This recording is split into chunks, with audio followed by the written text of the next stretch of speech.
morning, ladies and gentlemen. Good afternoon. Let us start this session for statistics. Maths का revision हम लोग already कर चुके हैं, तो मैराथन के अंदर उस पर ज्यादा मैं एम्फोसाइज नहीं करूंगा. स्टैटिस्टिक्स आपका बाकी है, प्लस स्टैटिस्टिक्स के 40 नंबर में से मैं आपके 35 नंबर पक्के करवा दूंगा, ये मेरी गारंटी है. बचे हुए 5 नंबर जैसे थ्योरेटिकल डिस्ट्रीब्यूशन का थोड़ा सा टफ वाला पार्ट है, वो अपन कवर नहीं करेंगे, बट विल मेक श्योर कि भैया अपन ये 8-10 घंटे अगले जो भी है उसके अंदर मैं स्टैटिस्टिक्स का आपका पूरा का पूरा 35 मार्क का कवर करवा दूं. ठीक है, जो बुक आपने ऑलरेडी पढ़ रखी है, या अगर आपने आईसीआई का स्टडी मटेरियल पढ़ रखा है, या किसी भी टीचर की नोट्स पढ़ रखी है, तो ये नोट्स वैसी ही है, बस इसके अंदर रंगी बिरंगी कलर डाल रखा है, फाउंडेशन मैंने लगा दिया है इसको. ठीक है, तो ऐसा कुछ नहीं है कि ये कुछ अलग है दुनिया का, मेरे पापा ने अलग तो कंसेप्ट बनाया नहीं है, मैंने तो आपको बता रखा है. ठीक है, हाँ जी. स्टैटिस्टिकल डिस्क्रिप्शन ऑफ डेटा से शुरू करेंगे, सीक्वेंशियली जाएंगे. Statistical description of data 6 number का चैप्टर है, 8 पेज की थ्योरी है, और थ्योरी के अंदर हर एक क्वेश्चन ऐसा है जो आप आईसीआई एक्सरसाइज बनाओ आपको मिल जाएगा, आप पीवाईक्यू बनाओ आपको उसमें से कंसेप्ट मिल जाएगा. ठीक है, और इस बार मैंने इसको और थोड़ा अच्छे से रिफाइन कर रखा है सो दैट जो ड्यूप्लीकेशंस थी वो ना रहे. क्लास के अंदर क्वेश्चंस अपन सॉल्व करेंगे, मैं आपको टाइम भी दूंगा, आपको बैठ के क्वेश्चन सॉल्व करना है, मैं आपको गाइड करूंगा स्टेप बाय स्टेप कैसे कैसे करना है.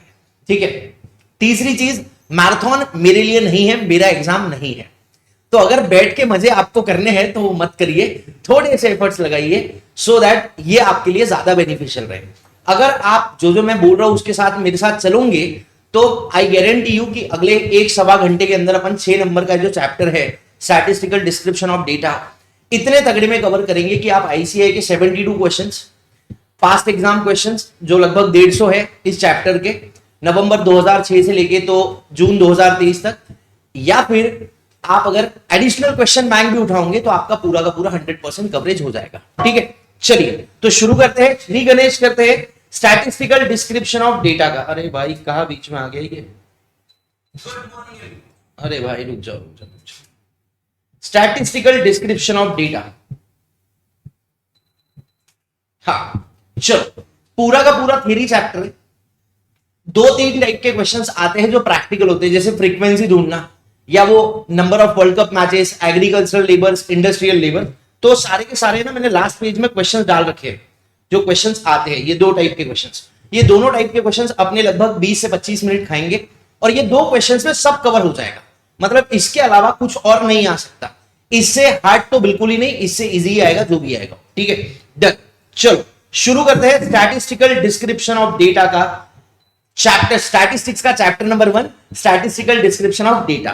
ठीक है, तो स्टैटिस्टिक्स का मीनिंग क्या होता है मैं पूरा डिटेल में जाऊंगा, आपको पूरा का पूरा याद करना है, अपन 1-1.25 घंटे के अंदर खत्म कर देंगे. स्पीड का आप टेंशन मत लो, मेरे को 10 साल से इसकी प्रैक्टिस है, मैं ये हर बार करते आ रहा हूं, तो उसका आप टेंशन मत लो. आपको लगेगा कहीं कि स्लो हो रहा है या आपको कहीं लगेगा फास्ट हो रहा है, तो अगर स्लो हो रही है कोई चीज तो वो इसलिए है क्योंकि वो ज्यादा इंपॉर्टेंट नहीं है, और कोई चीज अगर फास्ट हो रही है तो वो इसलिए है, सॉरी स्लो हो रही है तो वो इंपॉर्टेंट है, और फास्ट हो रही है तो वो इंपॉर्टेंट नहीं है. ठीक है, चलिए chapter number 1 statistical description of data, उसका करेंगे एकदम जबरदस्त वाला पूरा एग्जाम ओरिएंटेड रिवीजन. सबसे पहली बात, ये जो वर्ड आया स्टैटिस्टिक्स कहां से आया, तो इसके 4 पप्पा है. कितने पप्पा है? 4 पप्पा है. Latin word status, Italian word statista, French word statistique, German word statistik, TIK. ठीक है, इन सब का एक ही मीनिंग है पॉलिटिकल स्टेट. इन सब का एक ही मीनिंग है पॉलिटिकल स्टेट. तो कभी से गलती से आपको पूछ लिया एग्जाम में कि स्टैटिस्टिक्स वर्ड का मीनिंग क्या है, तो आप क्या बोलोगे? Political state. ठीक है, 4 वर्ड्स है, चारों के चारों याद रखने, इस पे क्वेश्चन आता है. लैटिन वर्ड क्या है? Status. Latin word status. Italian word क्या है? Statista, just like a pasta. French word क्या है? Statistique, just like a barbecue. और जर्मन वर्ड क्या है? स्टैटिस्टिक, किसके साथ? स्वस्तिक, TIK जैसा. डन है? यस. उसके बाद में स्टैटिस्टिक्स को डिफाइन करा गया है 2 सेंस में, सिंगुलर सेंस, प्लूरल सेंस. जब आप सिंगुलर सेंस की बात करते हो तो जो हम मेथड्स यूज करते हैं, जो साइंटिफिक स्टैटिस्टिकल मेथड यूज करते हैं डेटा को कलेक्ट करने के लिए, डेटा को ऑर्गेनाइज करने के लिए, डेटा को प्रेजेंट करने के लिए, डेटा से कंक्लूजन निकालने के लिए, तो उन मेथड्स को सिंगुलर सेंस में स्टैटिस्टिक्स बोला जाता है. जो मेथड्स है उनको सिंगुलर सेंस में स्टैटिस्टिक्स बोला जाता है, और प्लूरल सेंस में स्टैटिस्टिक्स का मतलब होता है जो न्यूमेरिकल डेटा हम कलेक्ट कर रहे हैं. Am I clear? Statistics is defined in 2 senses, plural singular, singular मतलब स्टैटिस्टिकल मेथड्स, प्लूरल मतलब न्यूमेरिकल डेटा, जो डेटा अपन कलेक्ट कर रहे हैं मेथड्स को यूज करके, उसको भी स्टैटिस्टिक्स बोलते हैं। बस ये क्वेश्चन आएगा, डन है। दो सेंस में डिफाइंड है, न्यूमर सिंगुलर प्लूरल, सिंगुलर मतलब मेथड्स, प्लूरल मतलब डेटा कलेक्टेड, बस इतना ही काम का है, इस पे ही नंबर का क्वेश्चन आएगा। उसके बाद दो चीजें दे रखी थी, स्टैटिस्टिक्स की स्टेजेस क्या क्या है। तो सबसे पहले अपन डेटा को कलेक्ट करते हैं, कैसे कलेक्ट करते हैं वो आगे आने वाला है। डेटा की स्क्रूटिनी करते हैं, फिर डेटा को प्रेजेंट करते हैं और बाद में डेटा से इंटरप्रिटेशन निकालते हैं। ये चार स्टेजेस आपके मॉड्यूल के हिसाब से दी गई है, ठीक है। एक्चुअली इससे और दो ज्यादा स्टेजेस है, एक ऑर्गेनाइजेशन ऑफ डेटा है, क्लासिफिकेशन ऑफ डेटा है, तो उसको नहीं डाला है मैंने, और ये क्वेश्चन एग्जाम के अंदर नहीं आता है, ठीक है। चार स्टेजेस है, पहले डेटा को कलेक्ट करेंगे, बराबर है। काय के लिए कलेक्ट करेंगे? अरे जो भी पर्पस के लिए आप कलेक्ट कर रहे हो, डेटा को कलेक्ट करने के बाद क्या करेंगे? चेक करेंगे कि भैया डेटा बराबर है कि नहीं है, क्योंकि ये डेटा से आप कुछ कंक्लूजन निकालने वाले हो, कुछ फोरकास्टिंग करने वाले हो, हाँ है ना। तो भैया अगर गलत डेटा से, गलत जानकारी से कुछ आपने भविष्यवाणी कर दी तो लफड़ा होगा कि नहीं होगा? होगा। तो भैया स्क्रूटिनी करनी पड़ती डेटा की, उसके बाद में डेटा को प्रेजेंट करना पड़ेगा, सो दैट अपन उससे कंक्लूजन निकाल पाए, ठीक है। ये एग्जाम में आने की संभावना नहीं है, ये एग्जाम में नहीं आता, बस आगे का बैकग्राउंड क्लियर करने के लिए मैंने आपको दिया है। स्टैटिस्टिक्स की लिमिटेशन क्या है? चार लिमिटेशन है, जो कि मैं आपको बता देता हूं, पर ये एग्जाम में नहीं आएंगी। पहली लिमिटेशन ये है कि भैया ये एग्रीगेट्स पे फोकस करता है, मतलब टोटलिटी, मेजॉरिटी क्या बोलती है इस पे फोकस करता है। एक इंडिविजुअल की स्टैटिस्टिशियन के मन में कोई इज्जत नहीं है। जैसे मेरे को ये अच्छा लग रहा है या नहीं लग रहा है, उससे कोई फर्क नहीं पड़ता। मेजॉरिटी वाले लोगों को अच्छा लग रहा है तो कंपनी निकालेंगे वो प्रोडक्ट, मेरे को अच्छा नहीं लग रहा, उससे कोई फर्क नहीं पड़ता है। दूसरा कंडीशनल है, ऑब्वियसली जो भी हम फोरकास्टिंग करेंगे वो subject to terms and conditions है। अगर वो टर्म्स एंड कंडीशंस वायलेट हो गई तो जो आपने कंक्लूजन निकाला है, जो आपने भविष्यवाणी करी है, वो भविष्यवाणी गलत हो सकती है। एग्जाम्पल क्या दिया था मैंने?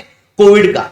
पहले लोग बोल रहे धप्पा इतने इतने पैसे कमाएंगे, जल्द कोविड आ गया, फिर बैठे वो थे, तो जो फोरकास्टिंग कर रहा था वो गलत हो गया। तीसरा क्वांटिटेटिव डेटा के साथ ही डील करता है, क्वालिटेटिव डेटा के साथ स्टैटिस्टिक्स डील नहीं करता। पर ये बाबा आदम के जमाने की बात है, आजकल क्वालिटेटिव डेटा को भी स्टैटिस्टिक्स में यूज किया जाता है। कैसे? नंबर देके, बाय प्रोवाइडिंग न्यूमेरिकल डिस्क्रिप्शन, बराबर है। क्या एग्जांपल दिया था? ब्यूटी, फेयर एंड लवली, याद है तुमको? वेरी गुड, शाबाश। अगला बेस्ड ऑन सैंपलिंग, ये सैंपलिंग पे बेस्ड है, क्योंकि मेरे को जो डेटा कलेक्ट करा है मैंने, वो डेटा भैया, मतलब सोचो ना, मेरे को अगर हिंदुस्तान का कोई डेटा बनाना है तो मेरे को 140 करोड़ लोगों को जा जाके पूछू क्या मैं? पॉसिबल है क्या? नहीं। फिर अपन क्या करते हैं? एक सैंपल लेते हैं, ठीक है, और सैंपल का जो कंक्लूजन है वो पॉपुलेशन पे लगाते हैं। अगर सैंपल मैंने गलत सिलेक्ट कर लिया तो क्या होगा? अगर मैं गलत सैंपल सिलेक्ट कर रहा हूं तो क्या होता है? तो कंक्लूजन गलत आ जाएगा, बराबर है। मैंने 10 ऐसे लोग को पूछा, समझ लो मेरे को जानना है कि भैया मैथ्स पीवाईक्यूज कितने लोगों ने कर लिया, ठीक है। मैंने 4-5 अच्छे अच्छे बच्चों को उठा के पूछ लिया, बेटा तूने किया, तूने किया, तूने किया, तूने किया, तूने किया, सबने हाँ बोल दिया। मैंने क्या कंक्लूजन निकाला? 100% बच्चों ने पीवाईक्यूज बना लिए। गलत हुआ कि नहीं हुआ? तो सैंपल बराबर से लेना पड़ता। अब ये चैप्टर आपके सिलेबस में अभी नहीं है, बट जून 24 में सैंपलिंग का चैप्टर आ चुका है वापस से, ठीक है। तो ये जो पेज है, ये जो अभी तक अपन ने पढ़ा है, इसमें का क्या क्या एग्जाम के लिए काम का है? पहले तो ये 4 वर्ड्स, उसके बाद में 2 सेंस में डिफाइंड है, ठीक है। यहां तक का बैकग्राउंड क्लियर है पूरा? चलेंगे आगे, चलेंगे। डेटा 2 टाइप का होता है, याद है तुमको? याद है तुमको? क्या तुम्हें याद है? हाँ मुझे, अरे यार तुम भूल गए हो सब, लगता है तुमको फिर देना पड़ेगा भाई, मेरे को तो दे, ठीक है। और हो रही है, मैं वही सोचता हूं, मेरे को हर बार कोई देता ही नहीं है, ठीक है। जो डेटा है, हर 2 किताबें ले आना ये ऊपर करने के लिए। जो डेटा है, ये डेटा 2 टाइप का होता है, बराबर है आना। जो डेटा है, ये डेटा 2 टाइप का होता है, लिखने की कुछ भी जरूरत नहीं, हर एक चीज आपके बुक में दे रखी है। डेटा 2 टाइप का होता है, एक होता है क्वांटिटेटिव, दूसरा क्या होता है?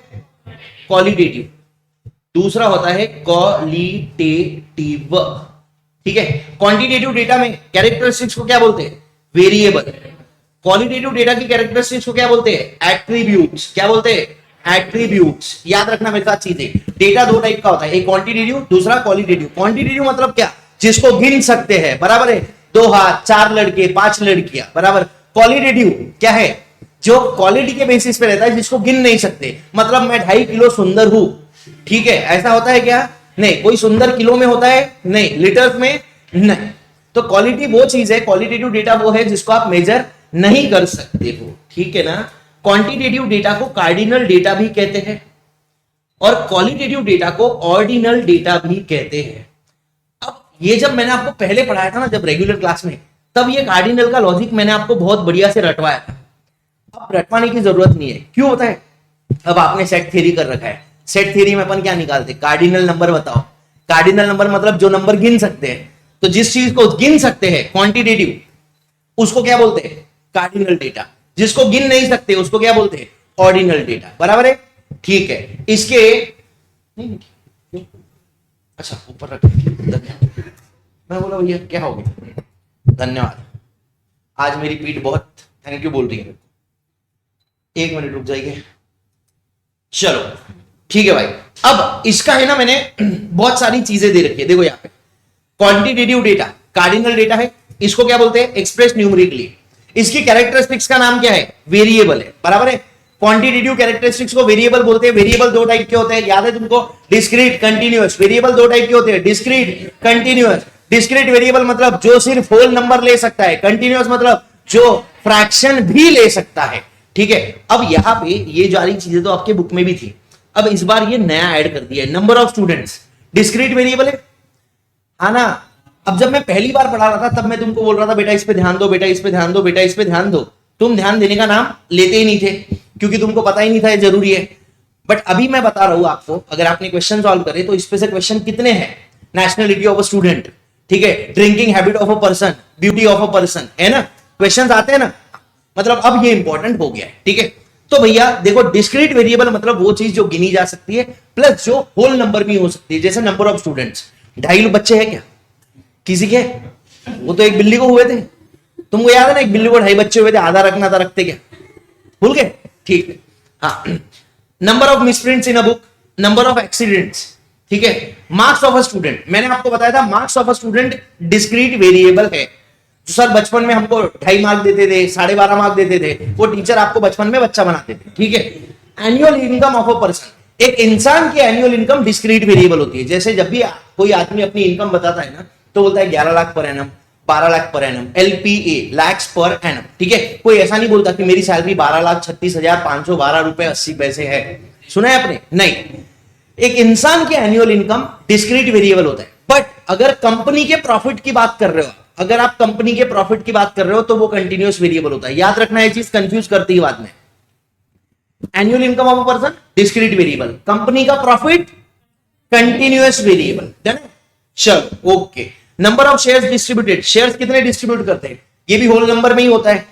अब कभी कभी है ना, कोई कोई जो छोटे मोटे एप्स है वो फ्रैक्शन में ले लेते हैं, जैसे म्यूचुअल फंड के यूनिट्स आप फ्रैक्शन में दिखते हैं आपको, बट वो टू बी वेरी ऑनेस्ट होते नहीं है एक्चुअली, ठीक है। तो उस कंसेप्ट में अंदर घुसते नहीं है। Distribution of share by a company is a discrete variable, that's it, ठीक है। Okay. Discrete variable is always a whole number, it can not have fractional values, बराबर। कंटीन्यूअस वेरिएबल की फ्रैक्शनल वैल्यूज हो सकती है, जैसे हाइट 6 फुट के बाद 7 फुट बढ़ते हो direct?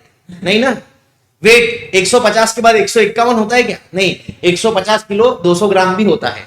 As of a person, मैंने बताया था आपको मेरी एज कितनी है, 28 साल 12 महीने 11 महीने 10 हफ्ते 9 दिन ब्ला ब्ला ब्ला, इतने घंटे, इतने सेकेंड्स, इतने नैनो सेकेंड्स, इतने पिको सेकेंड्स, वगैरह वगैरह वगैरह। पर सर हम तो बोलते हैं मैं 18 साल का हूं। हाँ, वो आप गलत बोलते हो, ठीक है। पूरी एज बताओ ना बे, समझे? तो age of a person, question आता है सेल या revenue of a company, sale क्या है? कंटिन्यूअस वेरिएबल है। अब यहां पे है ना, ये जो चीजें मैंने लिख रखी है ये मेरे पापा ने नहीं बताई है मेरे को। ये पूरी वही चीजें हैं जो ICAI बोलता है गूगल में वेरीफाइड जगह पे। मतलब गूगल में 1000 जगह पे आप 1000 आंसर मिल सकता है, बट वेरीफाइड एक्सपर्ट्स के ये दे रखे हैं मैंने, और यही आंसर्स को ICAI मानता है। तो यहां पे सर नहीं नहीं एज ऐसा थोड़ी होता है, लड़के कोई फायदा है नहीं, अपन दोनों एक ही टीम में, ठीक है। मैं आप एक ही टीम में, अपने को पास होना है बस, ठीक है। तो प्रॉफिट ऑफ अ कंपनी क्या है? इनकम ऑफ अ कंपनी, ये कंटिन्यूअस वेरिएबल है। Annual income of a person discrete variable, but income of a company क्या है? Continuous variable. डन है भैया? चलो भैया आ जाओ। डेटा, डेटा के 2 टाइप, क्वांटिटेटिव, क्वालिटेटिव। क्वांटिटेटिव मतलब वो जिसको गिना जाता है, बराबर। क्वालिटेटिव वो जिसको गिना नहीं जाता। कैरेक्टरिस्टिक्स को क्या बोलते हैं? क्वांटिटेटिव डेटा की कैरेक्टरिस्टिक्स को बोलते हैं वेरिएबल, और क्वालिटेटिव डेटा की कैरेक्टरिस्टिक्स को बोलते हैं एट्रीब्यूट। वेरिएबल दो टाइप के होते हैं, डिस्क्रीट, कंटिन्यूअस। डिस्क्रीट मतलब होल नंबर, कंटिन्यूअस मतलब फ्रैक्शनल। डन है भैया? यस, चलो बढ़िया। अब ये टाइम, स्पीड, टेम्परेचर ये भी कंटिन्यूअस वेरिएबल है, ये मैंने एक्स्ट्रा अपने तरफ से डाल रखा है क्योंकि ये क्वेश्चन गूगल पे मोस्ट सर्च्ड है। ठीक है, कभी सेल्स या प्रॉफिट ये डिस्क्रीट है कि कंटिन्यूअस है, सर्च कर लो तो आपको नीचे सजेशंस में ये 3 देंगे। तो मैंने बोला पेपर बनाने वाला अगर वो गूगल से उठा रहा है तो ये भी डाल सकता है। ठीक है, ओके। क्वालिटेटिव डेटा, क्वालिटेटिव मतलब क्वालिटी बराबर एट्रीब्यूट रहता है इसका। ठीक है, इसको गिन सकते नहीं गिन सकते। फॉर एग्जाम्पल क्या क्या है? ब्यूटी ऑफ अ गर्ल, लड़की कितनी खूबसूरत है, उसको तो महसूस ही किया जाता है, गिनना थोड़ी जाता। ठीक है, जेंडर ऑफ अ पर्सन गिन सकते इसको? जी गिन सकते क्या? कोई है? मैं 2 किलो मर्द नहीं। ठीक है, nationality of a person, Hindu है अपन, ठीक है, इंडियन है अपन, ये सारी क्या है? इसको गिना जाता है क्या? नहीं, ये क्वालिटीज है। ठीक है, drinking habit of a person, मैं पीता मैं नहीं पीता पानी। ठीक है, स्वीटनेस ऑफ अ डिश, ये क्वेश्चन पीवाईक्यू का है। एक डिश कितनी मीठी है, ये क्या है? उसकी क्वालिटी है, मीठी है, खट्टी है। ठीक है, ये क्वालिटी है उसकी। एक बार पीवाईक्यू में इसका आंसर गलत भी दिया था इंस्टीट्यूट ने, ये एक्चुअल में एट्रीब्यूट है sweetness of a dish, but एक बार इंस्टीट्यूट ने इसका आंसर गलत दे दिया था। तो जो आपने पीवाईक्यूज देखे होंगे ना, अगर आपने पीवाईक्यूज करे होंगे तो एक जगह पे स्वीटनेस ऑफ अ डिश का आंसर वेरिएबल लिखा था। ठीक है, बट ये क्या है? क्वालिटी ही है। ब्लड ग्रुप क्या है? बोलो, ब्लड ग्रुप क्या है? क्वालिटी है। Hair colour, caste, religion, locality of the city, सब क्वालिटेटिव, इसको गिन नहीं सकते आप। समझे? ये सारी चीजें आपको एग्जाम के एक दिन पहले पढ़ने की है। ओके, उसके बाद ये हो गया डेटा का टाइप। वापस से एक बार बोल दूं क्या? धड़ धड़ धड़। Quantitative, qualitative, quantitative, measurable, non measurable. Quantitative की कैरेक्टरिस्टिक्स को क्या बोलते हैं? वेरिएबल। इधर की कैरेक्टरिस्टिक्स को क्या बोलते हैं? एट्रीब्यूट। वेरिएबल्स दो टाइप के, discrete, continuous. Discrete whole number, continuous fractional की वैल्यूज चलती है। क्वालिटी में क्या क्या आता है? नेशनलिटी। ठीक है, हाइट क्या है? हाइट क्या है? हाइट कंटिन्यूअस है पक्का। वेट क्या है? पाप लगेगा, तेरा पति भाग जाएगा, तेरी शादी के पहले दिन भागेगा, तो लिख के रहे मेरे से। ठीक है, उसी दिन भागने वाले। कंटिन्यूअस कह रही है बाबा। ठीक है दीदी, अब भी कंटिन्यू बोला उसमें। ठीक है, नहीं भागेगा भैया, आ जा, आप वापस आ गया वापस। ठीक है, अब डेटा कलेक्शन की बात करते हैं। डेटा मैंने बताया था आपको, तो अभी तक का तो अपन डेटा क्या होता है ये समझ रहे थे। अच्छा, डेटा होता क्या है? डेटा वो इंफॉर्मेशन है जो अपने काम की है। ठीक है, इंफॉर्मेशन और डेटा के बीच का डिफरेंस समझते हो? इंफॉर्मेशन क्या है? जग भरे की बातें। डेटा काम की बात। मतलब देखो, बहुत सारी चीजें दुनिया में है, वो सारी मेरे लिए इंफॉर्मेशन है, बट जिस चीज के लिए मैं रिसर्च कर रहा हूं वो मेरा डेटा हो गया। हाँ ना? अरे बहुत सारी लड़कियां हैं, ये क्या है? इंफॉर्मेशन है। मेरे काम वाली आई नहीं है, ये क्या है? डेटा है। ठीक है, ओके। डेटा को कलेक्ट करने के दो तरीके होते हैं। एक होता है कलेक्शन के बेसिस पे डेटा को दो टाइप में डिवाइड किया जाता है, primary data, secondary data. Primary data मतलब जिसको आप पहली बार कलेक्ट कर रहे हो उसको बोलते हैं प्राइमरी डेटा। सेकेंडरी डेटा मतलब जो ऑलरेडी कलेक्टेड है, आप उसको चुरा रहे हो, चोटे हो आप। ठीक है, तो क्या हो गया? वो सेकेंडरी डेटा। सेकेंडरी डेटा के सोर्स दे रखे हैं, इंटरनेशनल सोर्सेस होते हैं, गवर्नमेंट सोर्सेस होते हैं, बुक्स होती है, मैगजीन्स होती है, न्यूज़पेपर्स होते हैं, गूगल, ये सब क्या है? सेकेंडरी डेटा के सोर्स है। ठीक है, प्राइमरी डेटा के क्या क्या सोर्स है सर? मतलब प्राइमरी डेटा कलेक्ट करने की क्या क्या मेथड्स है? 3 टाइप की मेथड्स है। एक है इंटरव्यू, दूसरा है ऑब्जर्वेशन, और तीसरा है मेल्ड क्वेश्चनएयर। सॉरी, तुम्हारे बात में आ गया। पहला है इंटरव्यू, दूसरा है ऑब्जर्वेशन, और तीसरा है मेल्ड क्वेश्चनएयर्स। ठीक है, ये 3 टाइप की मेथड्स होती है। देखो हाँ ना, ये देखो ना, इधर दिख रहा है तुमको पूरा का पूरा। इंटरव्यू पहली मेथड है, इंटरव्यू। दूसरी मेथड है ऑब्जर्वेशन, तीसरी है मेल्ड क्वेश्चनएयर, और ये चौथा वाला है, ये सेंसस का रिपोर्ट है, इसको छोड़ दो अभी, चौथा बाद में बताऊंगा। तो 3 है। इंटरव्यू में क्या होते हैं? इंटरव्यू के अंदर भी 3 इंटरव्यूज है। पहला कौन सा है? पर्सनल। क्या करते हैं इसमें?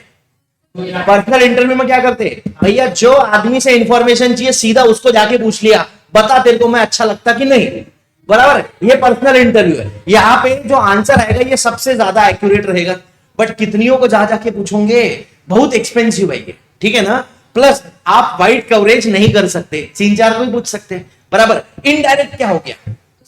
अगर उससे बात नहीं हो रही तो उसके दोस्त को पूछो, बराबर ना। वो आउट ऑफ टाउन है, पर तुम्हारे मन में गुदगुद हो रहा है, मैं देख लेता ना, पसंद करती कि नहीं करती। तो फिर क्या है, जिससे डेटा, जिसका एक्चुअल में डेटा है ना, उसको नहीं पूछ रहे, थर्ड पार्टी को पूछ रहे। थर्ड पार्टी कौन होनी चाहिए, उसके जान पहचान की। नहीं तो मालूम पड़ा उसके बारे में उसको नहीं, अपने पड़ोसी को पूछा, वो बोलता भैया मेरे को क्या मालूम वो कौन है, ठीक है ना। हाँ। तीसरा क्या है, टेलीफोनिक। टेलीफोनिक में क्या करते हैं, सीधा उठा दे फोन, हेलो बताओ ये चीजें है, ठीक है, बट लोग मुंह पे फोन बहुत ज्यादा काट देते हैं, ठीक है। तो तीन टाइप की चीजें हैं, पहला है पर्सनल इंटरव्यू, दूसरा है इनडायरेक्ट इंटरव्यू, तीसरा है टेलीफोनिक इंटरव्यू। अब सबसे ज्यादा फास्ट कौन सा है, टेलीफोनिक इंटरव्यू, बराबर है। तीनों में से सबसे ज्यादा फास्ट कौन सा है, टेलीफोनिक इंटरव्यू। सबसे ज्यादा एक्यूरेट कौन सा है, पर्सनल इंटरव्यू, ठीक है। सेकंड नंबर पे कौन सा एक्यूरेट है, इनडायरेक्ट इंटरव्यू, ठीक है, क्योंकि इनडायरेक्ट इंटरव्यू में जो थर्ड पार्टी है वो अपने को जवाब दे रही ना, तो थर्ड पार्टी नमक मिर्च मसाला लगा के देती है ना। हाँ, अब सवाल जो आता है ना वो ये आता है कि भैया पर्सनल इंटरव्यू कब काम आता है। तो क्वेश्चन ये आता है कि नेचुरल कैलेमिटीज के केस में काम आता है पर्सनल इंटरव्यू, अगर आदमी जिंदा है तो। नेचुरल कैलेमिटीज के केस में काम आता है अगर आदमी जिंदा है तो। मतलब क्या है, भैया भूकंप आ गया, आदमी जमीन के अंदर चले गया तो उसका नीचे इंटरव्यू लेने जाएंगे क्या, नहीं। बट अगर उसने अर्थक्वेक सर्वाइव कर लिया तो फिर अपन उसको जाके पूछ सकते हैं, क्योंकि भूकंप उसके घर पे आया है, उसके आजू बाजू वाले रिश्तेदार बता नहीं सकते कि कैसा महसूस हुआ होगा, जिसको लगता है उसको ही समझ में आता है, बराबर है। हाँ, सेकंड, इनडायरेक्ट इंटरव्यू कब यूज करते हैं, जब जो ओरिजिनल आदमी है वो अवेलेबल नहीं है। वो अवेलेबल नहीं है, क्यों अवेलेबल नहीं है, रेल एक्सीडेंट हो गया, उसका एक्सीडेंट हो गया, वो हॉस्पिटल में भर्ती है, ठीक है। तो आप क्या करोगे, उसको बोलेंगे अबे उठ उठ, ऑक्सीजन मास्क निकाल, बता मेरे जवाब, नहीं। आप क्या करोगे, अरे पटरी पे जो बैठा है उसको पूछोगे। अब ये केस में उसके मम्मी पापा को पूछना कि किसको पूछना, वो डिपेंड करता है, जो आदमी मौका वारदात पर हाजिर था उसको पूछेंगे, हाँ या ना, ठीक है। फिर ये याद रखना कि नेचुरल कैलेमिटीज के केस में अपन पर्सनल इंटरव्यू को यूज करते हैं, रेल एक्सीडेंट के केस में अपन इनडायरेक्ट इंटरव्यू को यूज करते हैं, ठीक है। सेकेंड आता है ऑब्जर्वेशन, आंखों से देखना और डेटा कलेक्ट करना। अब ये तो तुमको बहुत अच्छे से करते आता है, ठीक है, मतलब अरे लोगों गिन लिया, मेरे को पता चल रहा कितने बच्चे हैं, मैंने गिना 1 2 3 4 5, ये क्या हो गया, ऑब्जर्वेशन मेथड, है ना, ये ऑब्जर्वेशन मेथड है। या फिर पट्टी से तुम्हारी हाइट गिननी थी, मैंने टेप पट्टी से सबको खड़ा कर करके गिना, बता चल खड़ा हो जा, अच्छा चल 5 फुट निकल, 5.5 फुट बाजू हो, 6 फुट बाजू हो, ऐसा, इसको बोलते हैं ऑब्जर्वेशन। अब ऑब्जर्वेशन में सब कुछ आंखों से करते क्या, नहीं नहीं नहीं नहीं, कभी आप इंस्ट्रूमेंट्स का भी यूज कर सकते हो। तो कंफ्यूजन, मेरे को जब मैं पढ़ता था ना, मेरे को कंफ्यूजन होती है, मतलब लिखा तो ऑब्जर्वेशन है पर टेप पट्टी से कर रहे हो, तो क्या लोगों की हाइट के आंखों से गिनेंगे, आंखों में मेजरिंग टेप लगे हुआ है क्या, नहीं भाई, ऐसा थोड़ी है, ठीक है। अब दो क्वेश्चन है ना आपको तकलीफ देते हैं, अगर आपने ऐसे मॉड्यूल कर रखा होगा या मेरी क्वेश्चन बैंक भी कर रखी होंगी, तो उसमें अपने को यह समझ में आता है कि भैया अपने को कंफ्यूजन कहा होता है मालूम है, आपको पूछते हैं मैक्सिमम नॉन रिस्पॉन्सेस काय में रहते, टेलीफोनिक में कि मेल्ड क्वेश्चन। अच्छा रुक जाओ, मेल्ड क्वेश्चन बचा है अपना। ये ऑब्जर्वेशन में सबसे बढ़िया आपको डेटा मिलेगा, क्योंकि अपन किसी को पूछ भी नहीं रहे, अपने आंखों से अपने हाथों से कलेक्ट कर रहे हैं। बट ये बहुत लेबरस है, कितनी मजदूरी करना पड़ेगा लोगों की हाइटा गिनने को, सोचो मेरे पतला हो जाऊंगा मैं, ठीक है। ये हो गया ऑब्जर्वेशन मेथड। तीसरा आता है मेल्ड क्वेश्चनर। मेल्ड क्वेश्चनर क्या है मालूम है क्या, गूगल फॉर्म। आज के जमाने का जो गूगल फॉर्म है वो मेल्ड क्वेश्चनर है, ठीक है। आपको सारे क्वेश्चन टाइप करके भेज दिए हमने गूगल फॉर्म में, बोला भरो, बोला भरो, नहीं, हाँ नहीं भरेंगे ना, बहुत सारे लोग नहीं भरते। हमने फोन पे कॉल करा, भैया ये ऐसा ऐसा, हाँ आधे लोग फोन ही नहीं उठाते, सर मैं लेक्चर में था, सर लेक्चर में था, सर मालूम पड़ता लेक्चर में था ही, कहा था पता ही नहीं, ठीक है। तो भाई साहब mailed questionnaire is nothing but Google form, जो आपको आजकल मिलता है। बट ये बाबा आदम के जमाने में इसको मेल्ड क्वेश्चनर बोलते थे। मेल्ड क्वेश्चनर में क्या रहता है, सारे के सारे क्वेश्चंस को प्रॉपर्ली ड्राफ्ट करो और जिससे आपको भरवाना है, मतलब जिसका आपको डेटा कलेक्ट करना है, उसके घर पे भेज दो। अब आप सोचिए कि मैंने अगर आपके घर पे भेजा, मेरे को जो आपसे डेटा कलेक्ट करना है, आप भरोगे क्या, पहली बात तो नहीं, तो नॉन रिस्पॉन्सेज ज्यादा रहते। कोई अच्छा आदमी रहा, उसने भर भी दिया तो वो वापस भेजेगा नहीं, बोले क्यों, पोस्ट के पैसे लगते हैं। तो बोलते हैं जब आप मेल क्वेश्चनर किसी घर पे एड्रेस पे भेज रहे हैं ना, तो प्रीपेड स्टैंप लगा के भेजो। क्या करो, प्रीपेड स्टैंप लगा के भेजो, सो दैट वो आदमी को बस उतना काम रहे कि बस जाके उसको पोस्ट में देना है। और लोग इतने नालायक है कि पोस्ट में भी जाके नहीं देते, और इसीलिए सबसे ज्यादा नॉन रिस्पॉन्सेस मेल्ड क्वेश्चनर में होते हैं। अब मेल्ड क्वेश्चनर में भी नॉन रिस्पॉन्सेस ज्यादा रहते हैं, टेलीफोनिक में भी नॉन रिस्पॉन्सेस ज्यादा रहते हैं। तो ज्यादा सबसे ज्यादा कायमे होते हैं। अगर क्वेश्चन आ गया आपको कि the amount of non responses are likely to be maximum in, मतलब नॉन रिस्पॉन्सेज सबसे ज्यादा रहेंगे किस में, अगर ऑप्शन में मेल्ड क्वेश्चनर और टेलीफोनिक दोनों आ गया तो आपको लिखना है मेल्ड क्वेश्चनर, क्योंकि लोग एक बार का फोन तो भी उठा लेंगे, बट किसी को आपने अगर गूगल फॉर्म भेजा ना वो भरता ही नहीं, भरता ही नहीं। ठीक है, हाँ। वाइड कवरेज का है, टेलीफोन का ज्यादा कवरेज है कि मेल्ड क्वेश्चनर का? मेल्ड क्वेश्चनर का। क्यों सर? समझो ना, मेरे को गूगल फॉर्म भेजना है, मैं हजार लाखों करोड़ों लोगों को गूगल फॉर्म भेज सकता हूं, बट करोड़ों लोगों को फोन लगाने को टाइम लग जाएगा, है ना? तो ये मैंने कंफ्यूजन को दूर करने के लिए यहां पे लिख दिया है कि pros it has most wide coverage even more than telephonic. Cons क्या है? नॉन रिस्पॉन्सेस मैक्सिमम है इवन मोर देन टेलीफोनिक। तो अगर आपको क्वेश्चन ऐसा आया कि नॉन रिस्पॉन्सेस मैक्सिमम काय में रहते हैं, a personal interview, b indirect interview, c telephonic, d all of the above, तो आप क्या लिखोगे? टेलीफोनिक। बट अगर क्वेश्चन में टेलीफोनिक और मेल क्वेश्चनर दोनों है तो आप क्या लिखोगे? Mail questionnaire. क्लियर है क्या भैया? चलो, तो और चौथा क्या है? Questionnaire filled and send by enumerators. यहां पे लोग क्या करते हैं, अब जैसे मेरे को डेटा कलेक्ट करना है पर मैं डेटा कलेक्ट करने जाता नहीं, जैसे अपने मोदी जी है, उनको सेंसस कलेक्ट करना है, ठीक है, कि कितने लोग हैं, कितने आदमी है, कितनी औरत है, कितने बच्चे हैं, कितने 18 के नीचे है, कितने अडल्ट है, वगैरह वगैरह, ये चेक करना है। तो मोदी जी क्या खुद जाके आपको पूछने आएंगे क्या, बताओ बताओ तुम्हारे घर में कितने लोग हैं? नहीं। ठीक है, तो मोदी जी क्या करते हैं, मतलब उनको जो भी क्वेश्चंस पूछने हैं वो एक क्वेश्चन बनाते हैं, एन्यूमरेटर्स होते हैं वो, और ये क्वेश्चंस लोगों को दे दिए जाते हैं, जैसे स्कूल के टीचर्स को दिए जाते हैं। आपने देखा होगा पॉपुलेशन सेंसस कौन करवाता है? स्कूल के टीचर्स करवाते हैं। जो गवर्नमेंट स्कूल के टीचर्स होते हैं ना, वो घर घर पे आके पूछते हैं आपके घर में कितने बच्चे हैं, आपकी कितने बीवी है, मतलब कितने लोग हैं, ऐसे। समझ रहे हो? हाँ। तो ये होता है, तो ये आपने कोई काम का नहीं है। Questionnaire filled and send by enumerators, अगर आपने क्वेश्चन करा होगा तो इस पे कभी एक भी क्वेश्चन नहीं आया होगा, बस इस पे ये याद रखना कि सेंसस के लिए आपको ये काम आता है। ठीक है, ओके। अब ये मैंने दोनों क्वेश्चन आपको दे रखे हैं, देखो ये आपके लिए, क्योंकि मैंने बता दिया, फिर भी बच्चे नालायक है, थे और रहेंगे, तो गलती इसमें भी करेंगे। Which method covers the widest area? सबसे ज्यादा वाइडेस्ट कौन है? Mailed questionnaire. Maximum non responses काय में रहेंगे? Meld questionnaire. क्लियर है भैया? डन है? यस, ठीक है भैया, अभी तक हो गया है। उसके बाद स्क्रूटिनी ऑफ डेटा। मॉड्यूल के अंदर बहुत दुनिया भर का कचरा दे रखा है, इसमें से दो ही टाइप के क्वेश्चन बन सकते हैं। स्क्रूटिनी मतलब होता क्या है? स्क्रूटिनी मतलब होता है चेक करना। क्या चेक करना? Accuracy and consistency. एक्यूरेसी और कंसिस्टेंसी चेक करने को क्या बोलते हैं? स्क्रूटिनी। एक्यूरेसी एंड कंसिस्टेंसी को चेक करने को क्या बोलते हैं? स्क्रूटिनी। सर इसको चेकिंग भी तो बोलते होंगे ना, एक क्वेश्चन है मॉड्यूल में, याद है आपको? Internal checking, external checking, C option scrutiny. अबे काय को चेकिंग? स्क्रूटिनी लिखा है, उसका नाम स्क्रूटिनी है। अगर मेरा नाम प्रणव है तो मेरे को बाबू बोलना है काय को?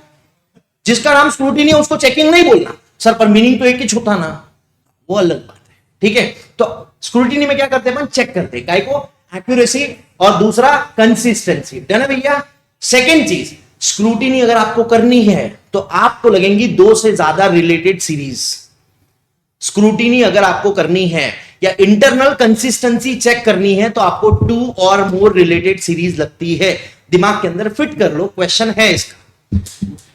स्क्रूटिनी मींस क्या बोलता है भैया? Checking the accuracy and consistency of the data collected to check internal consistency. अगर आपको जो डेटा है आपके पास 2-3 सीरीज है, ऑब्वियसली एक में से कनेक्टेड रही तभी आप इंटरनल कंसिस्टेंसी चेक कर सकते हो। अगर आपको इंटरनल कंसिस्टेंसी चेक करना है तो आपको रिलेटेड सीरीज लगेगा, सो दैट आप उसको क्या कर सके? क्रॉस चेक कर सके। ठीक है, दोनों पे क्वेश्चन आता है, दोनों पे क्वेश्चन आता है। मैंने आई हैव मेड श्योर कि भैया इसमें मैं कुछ भी कचरा ना डालूं, कुछ भी कचरा नहीं है, हर एक चीज ऐसी डाल रखी है जिसपे क्वेश्चन बने हुआ है या बन सकता है। इधर इंस्टीट्यूट ने बना के डाल दिया है या फिर मैंने अपने बुक में बना के दिए हुए, तो वो वही चीजें डाल रखी है। ठीक है, डन। ओके, स्क्रूटिनी में क्या क्या चीजें आती है 2 बार रिपीट कर देंगे भैया। क्या चेक करना है? Accuracy and consistency of the data. Accuracy and consistency of the data. Consistency कैसे चेक करते हो? इंटरनल कंसिस्टेंसी चेक करना होता है सर जब आपके पास 2 और मोर रिलेटेड सीरीज होना। रिलेटेड सीरीज इसलिए होना ताकि उन दोनों को क्रॉस चेक कर सके। अगर दोनों सीरीज अनरिलेटेड रही तो क्रॉस चेक कैसे करोगे? आखिर ना, जैसे इसका एग्जांपल पता है आपको क्या है? 2 भाई है, ठीक है, वो दोनों एक में के रिश्तेदार है, तो एक को पूछा कहा गया था तू, तो बोलता है नहीं हम घर पे ही थे, दूसरे ने बोल रखा था कि हमारे मामा की डेथ हो गई, हम वहां गए थे। समझ रहे हो? तो ये रिलेटेड है तो आप कंसिस्टेंसी चेक कर सकते हो। अगर अनरिलेटेड है, दो दोस्त है, जैसे हम लोग, मैं और चेतन और सूरज, हम लोग स्कूल में रोज झूठ बोलते थे, पूजा है आधे दिन में से चले जाते थे, पर चेक करने वाला कोई था ही नहीं, क्योंकि हम तीनों ने एक फिट कर रखा था, तो हमारी कंसिस्टेंसी चेक नहीं होती थी। अगर दो ही भाई घर में रहते सेम, तो एक ने अलग जवाब दे दिया, समझ में आ गया लफड़ा है। तो वैसे ही चाहिए, दो सीरीज होना, पर कैसी? इंटर रिलेटेड सीरीज होना, तब जाके आप उसका इंटरनल कंसिस्टेंसी चेक कर सकते हो। समझ में आ गया?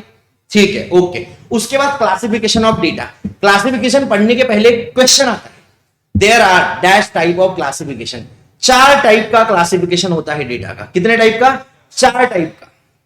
कितने टाइप की स्टैटिस्टिकल एरर्स होती है? 2 टाइप की। याद रखना, 4 टाइप के क्लासिफिकेशंस होते हैं, 2 टाइप की स्टैटिस्टिकल एरर्स होती है, 2 टाइप के टेबल्स होते हैं। ये आपको याद रखने का है। 4 टाइप के क्लासिफिकेशन है, ये मैंने दे रखे हैं। 2 टाइप की एरर्स होती है, एक सैंपलिंग एक नॉन सैंपलिंग। आपके सिलेबस में नहीं है, बट याद रख लेना, क्योंकि एडिशनल क्वेश्चन बैंक में क्वेश्चन दिए हुआ है। ठीक है? और क्या बोला? 2 टाइप्स के टेबल्स होते हैं। ये भी आपके सिलेबस के बाहर का है, बट याद रख लेना, कभी क्वेश्चन पूछ लिया तो याद रहना चाहिए। 4 टाइप के क्लासिफिकेशन होते हैं। क्या क्लासिफिकेशन होते हैं? Time series data, geographical data, qualitative data, quantitative data. Qualitative quantitative हम जानते हैं, आना। ज्योग्राफिकल और टाइम सीरीज पता करना है। ज्योग्राफिकल मतलब क्या है? जिसमें आप रीजन वाइज लोगों का डेटा क्लासिफाई करते हो, उसको बोलते हैं ज्योग्राफिकल। जैसे मैंने निकाला कि भैया स्टेट वाइज डेटा निकाला, महाराष्ट्र के कितने लोग हैं, कर्नाटका के कितने लोग हैं, गोवा के कितने लोग हैं, गुजरात के कितने लोग हैं, चंडीगढ़ के कितने लोग हैं। ये क्या करा मैंने? रीजन वाइज डेटा को क्लासिफाई करा। इसको क्या बोलेंगे? Geographical data. और स्पेस के हिसाब से भी तो करा, रीजन को स्पेस भी तो बोलते हैं, जगो एरिया स्पेस। हाँ, तो उसको स्पेशियल डेटा भी बोलते हैं। क्या बोलते हैं इसको? ज्योग्राफिकल और स्पेशियल सीरीज डेटा। SPECIAL वाला स्पेशल नहीं है ये, समझ रहे हो ना? हाँ। और दूसरा आता है time series data. Time series को क्या बोलते हैं? क्रोनोलॉजिकल बोलते हैं, टेम्पोरल बोलते हैं। तीनों नाम आपको पता रहने चाहिए, क्योंकि भैया कुछ भी गड़बड़ हो सकती है। ठीक है? क्या क्या था? क्रोनोलॉजिकल, टाइम सीरीज डेटा और टेम्पोरल डेटा, ये 3 नाम है। इसमें क्या करते हैं? मन टाइम के हिसाब से क्लासिफाई करते हैं। 1999 में इतना था, 2000 में इतना था, 2001 में इतना था, ब्ला ब्ला ब्ला ब्ला ब्ला। ठीक है? 4 टाइप के क्लासिफिकेशन होते हैं। पहला टाइम सीरीज डेटा, उसके और क्या क्या नाम है? क्रोनोलॉजिकल और टेम्पोरल डेटा। दूसरा ज्योग्राफिकल, एक और क्या नाम है? Spatial series data. तीसरा क्वांटिटेटिव, चौथा क्वालिटेटिव। जानने की जरूरत नहीं है, बात खत्म है यहाँ पे। ओके, अब मॉड्यूल के अंदर एक और डायलॉग लिखे हुआ है कि जो पहले और दूसरा डेटा है ना, इसको फ्रीक्वेंसी डेटा बोलते हैं, और तीसरा और चौथा क्वांटिटेटिव और क्वालिटेटिव है, इसको नॉन फ्रीक्वेंसी डेटा बोलते हैं। ये बस सुनने का है और रट के रखने का है। सर क्या होता है फ्रीक्वेंसी डेटा, हमको बताते क्या? ना, जरूरत नहीं है उसकी अभी। किसको किसको मैथमेटिशियन बनना है? बोले 25 दिन बचे, 25 दिन के बाद आप पूछोगे ना, पैसे देता हूं मैं तुमको, आओ मेरे क्लास में बैठो, हम नहीं आएंगे। ठीक है? हाँ, ओके। क्लासिफिकेशन क्यों करते हैं? क्यों करते हैं? आप अपने कपड़े अलग अलग क्यों रखते हैं? ताकि बराबर से, अच्छे से, नीटली दिखे, क्लीनली दिखे। हाँ या ना? कंपैरिजन पॉसिबल हो, जीन्स ज्यादा है कि भैया पैंट ज्यादा है, कि भैया टी शर्ट ज्यादा है कि शर्ट ज्यादा है कि ब्लेजर ज्यादा है, ब्ला ब्ला ब्ला ब्ला ब्ला। ठीक है? तो ये इसका पर्पस है, नीट, प्रेसाइज और कंडेंस फॉर्म में रखना। इसके वजह से कंपैरिजन पॉसिबल होता है। एंड जो एक क्वेश्चन बना है वो ये है कि statistical analysis of the data is possible only for dash data. तो आप क्या लिखोगे? Classified data. क्या लिखना है? Statistical analysis is possible only for classified data. बहुत अच्छा है। 106 लोग, अरे 86 लाइक पार लगेगा तुमको, तुम्हारी बीवी भागेंगी सालों। ठीक है? ओके। डेटा को प्रेजेंट करने के तरीके कितने? बोलो कैसा? उतनी निकलती। 3 टाइप से डेटा को प्रेजेंट करते। पहला टेक्सचुअल, दूसरा टैबुलर, तीसरा डायग्रामेटिक। ठीक है? सबसे पहले क्या करना पड़ता? टेक्सचुअल करना पड़ता। अच्छा, इसका मीनिंग क्या होता है? टेक्सचुअल मतलब पैराग्राफ में लिखना, ठीक है, जैसे बुक में लिखा है। टैबुलर मतलब टेबल में डालना, जैसे मेन बुक में लिखा है। और डायग्रामेटिक मतलब चार्ट्स में डालना, जैसे ये बुक में लिखा है। बरोबर क्या? सर ये बुक में तो टेबल भी है। हाँ ठीक है, मैंने डाले थोड़े थोड़े। अब इसको कैसे चार्ट में डालू? चार्ट ही बनाने पड़ेंगे। ठीक है? ठीक है। टेक्सचुअल प्रेजेंटेशन पैराग्राफ के फॉर्म्स में होते हैं। देखो इसमें है ना, मैंने बकर नहीं करी है कुछ भी, डायरेक्ट टू द पॉइंट डाल रखा है। ठीक है? टेक्सचुअल प्रेजेंटेशन पैराग्राफ समझ में आता है, दीदी समझ में आता है? कल्याणी है नाम तेरा? नहीं, जानकी, मैं भूल गया था। ठीक है, अरे यार अभी इतने कैसा है यार। सारी की सारी जो ऑफिशियल रिपोर्ट्स है, सुन लो सुन लो सुन लो, सारी की सारी जो ऑफिशियल रिपोर्ट्स है आपको टेक्सचुअल प्रेजेंटेशन में ही मिलेंगी। जो मतलब सोचो ना, गवर्नमेंट ऑफ इंडिया की रिपोर्ट है, गवर्नमेंट ऑफ इंडिया का बजट है, वो ऐसे अतरंगी कलर में देते हैं क्या? ऐसे सतरंगी अतरंगी देंगे क्या? नहीं भाई, ये अपन देते हैं। ठीक है, ओके। मेरिट्स क्या है सर? टेक्सचुअल प्रेजेंटेशन के भी कोई मेरिट्स होते हैं? तालियां बजाओ एक बार, वाह वाह। सर क्या मेरिट्स है इसके? सर ये सिंपल है, इसको साधारण गरीब आदमी, लेमैन भी समझ सकता है, बराबर है। प्रॉपर अगर आपके पास मैग्नीट्यूड है तो आप इसमें डाल सकते हो। लिखा है very simple, even layman can understand. और ये बाकी टेबल बनाने के लिए पहले आपको पैराग्राफ लगेंगे, पैराग्राफ से ही तो टेबल में कन्वर्ट करोगे ना। जैसे मैंने ये जो कन्वर्ट करा है, ये कहां से करा है? मॉड्यूल से ही तो करा है, हाँ कि ना? वेरी शाबाश। ऑब्जर्वेशन विद एग्जैक्ट मैग्नीट्यूड, अगर आपको किसी ऑब्जर्वेशन का एग्जैक्ट मैग्नीट्यूड पता है तो आप इसके हेल्प के वजह से या इसके हेल्प से आप डाल सकते हो। कोई खास काम का ये पॉइंट है नहीं, जबरदस्ती का डाल रखा है। ठीक है, तो मेरिट्स क्या है टेक्सचुअल के? बहुत सिंपल है। ठीक है, मेरिट्स क्या है? बहुत सिंपल है, लेमैन भी समझ सकता है ना? ठीक है, अब 3 है। पहला क्या है? बोलो बोलो मेरे साथ। अबे नोट्स तुम जिंदगी भर पढ़ती रहे, घर पे लेके जाना है उसको, सोना उसके साथ में, मेरे को देखो इधर अभी। ठीक है, हाँ। पहला क्या है? टेक्सचुअल। दूसरा क्या है? टैबुलर। तीसरा क्या है? डायग्रामेटिक। टेक्सचुअल में क्या होता है? पैराग्राफ्स रहते हैं। टैबुलर में क्या होता है? टेबल्स रहते हैं, स्टैटिस्टिकल टेबल्स। ठीक है ना, स्टैटिस्टिकल टेबल्स। और तीसरा डायग्रामेटिक में क्या रहता है? पिक्चर, चार्ट्स, डायग्राम्स, ब्ला ब्ला ब्ला ब्ला ब्ला। ठीक है, सबसे सिंपल कौन सा है? टेक्सचुअल। सबसे सिंपल कौन सा है? टेक्सचुअल। सबसे एक्यूरेट कौन सा है? टैबुलर। सबसे एक्यूरेट कौन सा है? टैबुलर। सबसे अट्रैक्टिव कौन सा है? डायग्रामेटिक। ठीक है, हिडन ट्रेंड काय में ढूंढ सकते हो? डायग्रामेटिक में। हिडन ट्रेंड काय में ढूंढ सकते हो? डायग्रामेटिक में। ये सारे क्वेश्चंस आ रखे हैं, इसलिए बताया मैंने। ठीक है ना, चलो एक एक चीज पढ़ते हैं। हाँ, डीमेरिट्स ऑफ टेक्सचुअल प्रेजेंटेशन क्या है? क्या डीमेरिट्स है सर इसके? डल है, मोनोटोनस है, डल लगता है ऐसा, लेमड़े जैसा, मोनोटोनस, एक जैसा ही दिख रहा है, सब एक ही एक कलर में। ठीक है, कंपैरिजन इज नॉट पॉसिबल, बराबर। सर नहीं नहीं है ना, हम देखेंगे 1999 में कितने लड़के थे, 2000 में कितने लड़के हुए, वहां ढूंढना पड़ता, टेबल में आंखों के सामने दिख जाता है। ठीक है, और मैनीफोल्ड क्लासिफिकेशन के लिए इस मेथड को रेकमेंड नहीं किया गया है। मैनीफोल्ड क्लासिफिकेशन मैंने क्लास में बताया था, तुम नलायकों ने लिखा नहीं था, चेक कर लो अपनी बुक, नहीं लिखा होगा। मैनीफोल्ड क्लासिफिकेशन मतलब जहां एक से ज्यादा कैटेगरीज ऑफ थिंग्स अपने को बताना है। जैसे फॉर एग्जांपल मेरे को पॉपुलेशन को दिखाना है on the basis of gender as well as religion, तो जेंडर एक चीज है, रिलीजन 2 चीज है, बराबर। तो ये मैनीफोल्ड डेटा हो गया, मतलब जिसमें मल्टीपल चीजें हैं। अगर सिंगल चीज रही तो आप दिखा सकते हो आराम से, बट मल्टीपल अगर चीजें हैं, मल्टीपल कैटेगरीज आपको दिखानी है तो टेक्सचुअल में दिखाना थोड़ा तकलीफ दे होता है। ठीक है, for manifold classification textual presentation is not recommended by the statisticians. ठीक है, डन है भैया? Yes. Tabular presentation, tabular presentation का एक और नाम है टैबुलेशन। ठीक है, इसमें अपन क्या करते हैं? स्टैटिस्टिकल टेबल्स बनाते हैं। स्टैटिस्टिकल टेबल्स मतलब क्या होता है? ये रोज, ये कॉलम्स, नहीं नहीं, ये रोज, ये कॉलम्स, ऐसा नहीं नहीं, ये सीधे वाले रो रहे थे ना, हाँ, ये कॉलम्स, ये रोज। ठीक है, सुनो अभी मेरी बात, ये जरूरी नहीं है। ठीक है ना, ये जरूरी नहीं है। तुमको मैंने पहले ही बताया ना, मैं कंफ्यूज हो जाता हूं। सीधा जो रहता है वो कॉलम्स होते हैं, और ऐसा जो रहता है वो रोज होते हैं। मेरे कैसे याद? स्कूल वाले बोलते थे कि रोज में खड़े हो जाओ, और मैंने तुमको बोला स्कूल वाले बना रहे हैं, तो सीधे जो है वो कॉलम है, जिसको बचपन में रो बोलते थे। मैं अभी भी कंफ्यूज होता हूं सही में। मेरा, तुमको तो मालूम है मेरा मैथ्स ही वीक है, बाकी सब ठीक है। ठीक है, ओके। तो इसमें करते क्या है? अरे भाई टैबुलेशन में करते क्या है? कंपैरिजन। कंपैरिजन भैया धड़ दिख के आ जाता है। मेल फीमेल टोटल कितने हैं बताओ, मेंबर ऑफ टीयू है कि मेंबर ऑफ टीयू नहीं है, दिख के आ जा रहा है। सर 50-500 लोग ऐसे जो मेंबर ऑफ ट्रेड यूनियन है, 200 लोग ऐसे जो मेंबर ऑफ ट्रेड यूनियन नहीं है, दिख के आ जा रहा है सब आंखों के सामने। मैं दिखाऊंगा आपको, इस जो क्वेश्चन करूंगा ना उसमें आंखों के सामने दिखाऊंगा। ठीक है, ओके। इससे क्या है, रोज और कॉलम्स दोनों के बीच में आप फैसिलिटेट कंपैरिजन कर सकते हो। और यहां पे अगर आपको एनालिसिस करना है कोई भी डेटा का, तो उसके लिए आपको टैबुलेशन की जरूरत है। ठीक है, okay. Structure of a table, structure याद है तुमको? टेबल ऐसा ऐसा ऐसा ऐसा, सबसे ऊपर का क्या रहता? नहीं नहीं, कॉलम्स और सब कॉलम को डिस्क्राइब करता, उसको क्या बोलते? कैप्शन। इंस्टाग्राम वाला नहीं, टेबल का कैप्शन। कौन सा?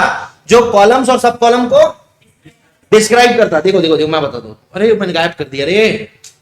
देखो टेबल बना दो, मैं चिंता मत करो तुम, ठीक है। मेंबर, नॉन मेंबर्स, ठीक है। काय के मेंबर्स? टीयू के। टीयू के, टीयू क्या है? Trade union. सर लोगों को थोड़ी समझ में आएगा, तो इसके लिए नीचे लिखना पड़ेगा फुटनोट में, है ना। फुटनोट में लिखना पड़ता टीयू मतलब ट्रेड यूनियन, ठीक है। फिर मेंबर्स में दो, मेल फीमेल, यहां पे भी मेल फीमेल या मैरिड अनमैरिड, ठीक है। तो ये भी लिखना पड़ेगा, एम मतलब मेल, एफ मतलब फीमेल। सर सबको समझ में आता नहीं, मेरी बच्ची को एम मतलब मैंगो समझती, सबको समझ में आता नहीं, हमको मालूम है, इससे कोई फर्क नहीं पड़ता, लिखना पड़ेगा एब्रीवेशंस, ठीक है। कहां लिखेंगे?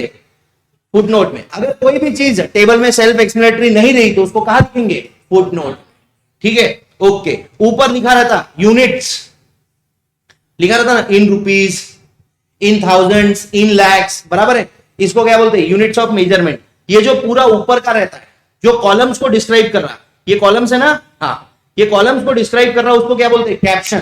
कॉलम्स को जो डिस्क्राइब करता है, upper part of the table describing the columns and सब कॉलम्स, उसको क्या बोलते हैं? कैप्शन, ठीक है।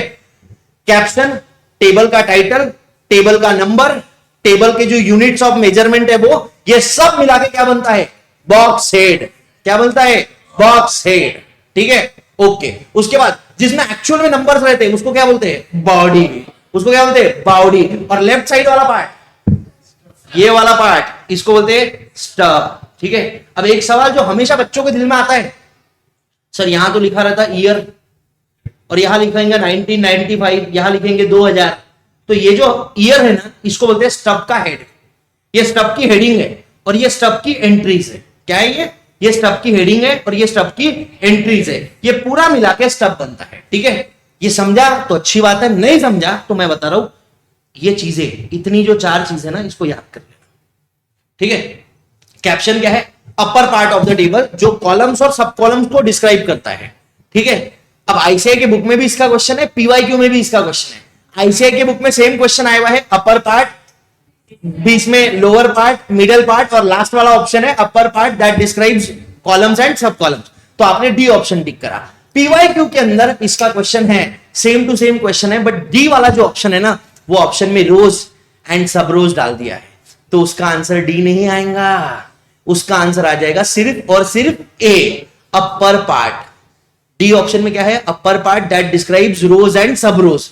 नहीं नहीं नहीं नहीं, रोज सब रोज को नहीं, कॉलम सब कॉलम को करता है, ठीक है। वर्षन सोच रहा है किस बारे में बात कर रही है, कहां से आ गए, ठीक है। तो जिनने सॉल्व कर रखा है उनको सब समझ में आ रहा है, अब जिनने नहीं सॉल्व करा, जब आप सॉल्व करोगे ना आ जाएगा। बस ये ध्यान रखना कि अपर पार्ट भी चाहिए और कॉलम और सब कॉलम को भी डिस्क्राइब करने वाला चाहिए, ठीक है ना।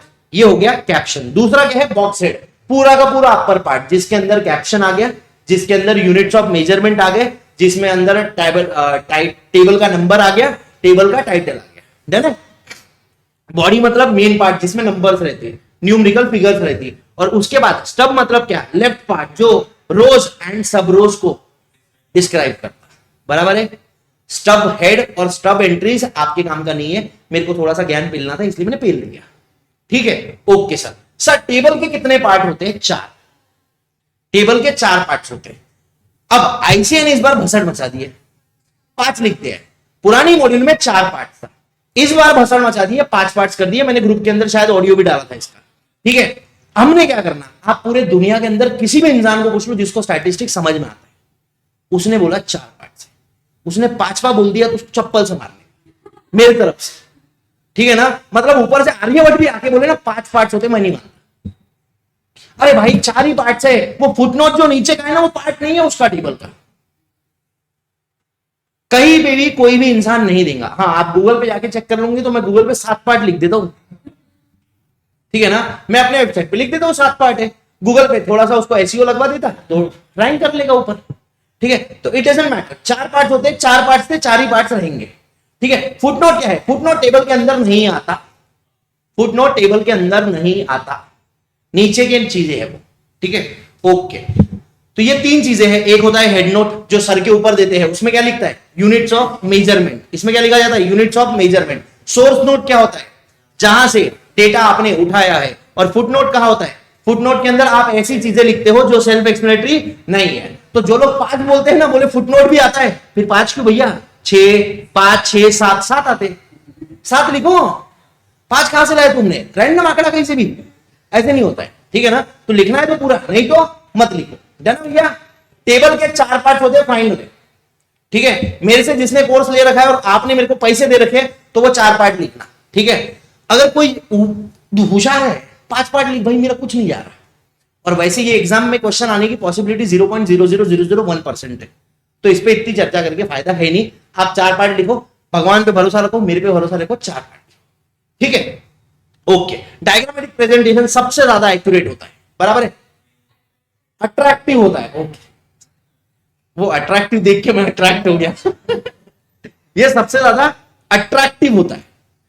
चार्ट्स, डायग्राम, पिक्चर्स होते हैं और हिडन ट्रेंड को आप नोटिस कर सकते हैं। हिडन ट्रेंड से याद है एक और चीज, डार्लिंग हंसने पड़ता है। अरे तू मेरी टीम में था ना, तू पगले, अपन जीते थे वर्ल्ड कप, इंडिया नहीं जीता, मैं जीत लिया था, ठीक है।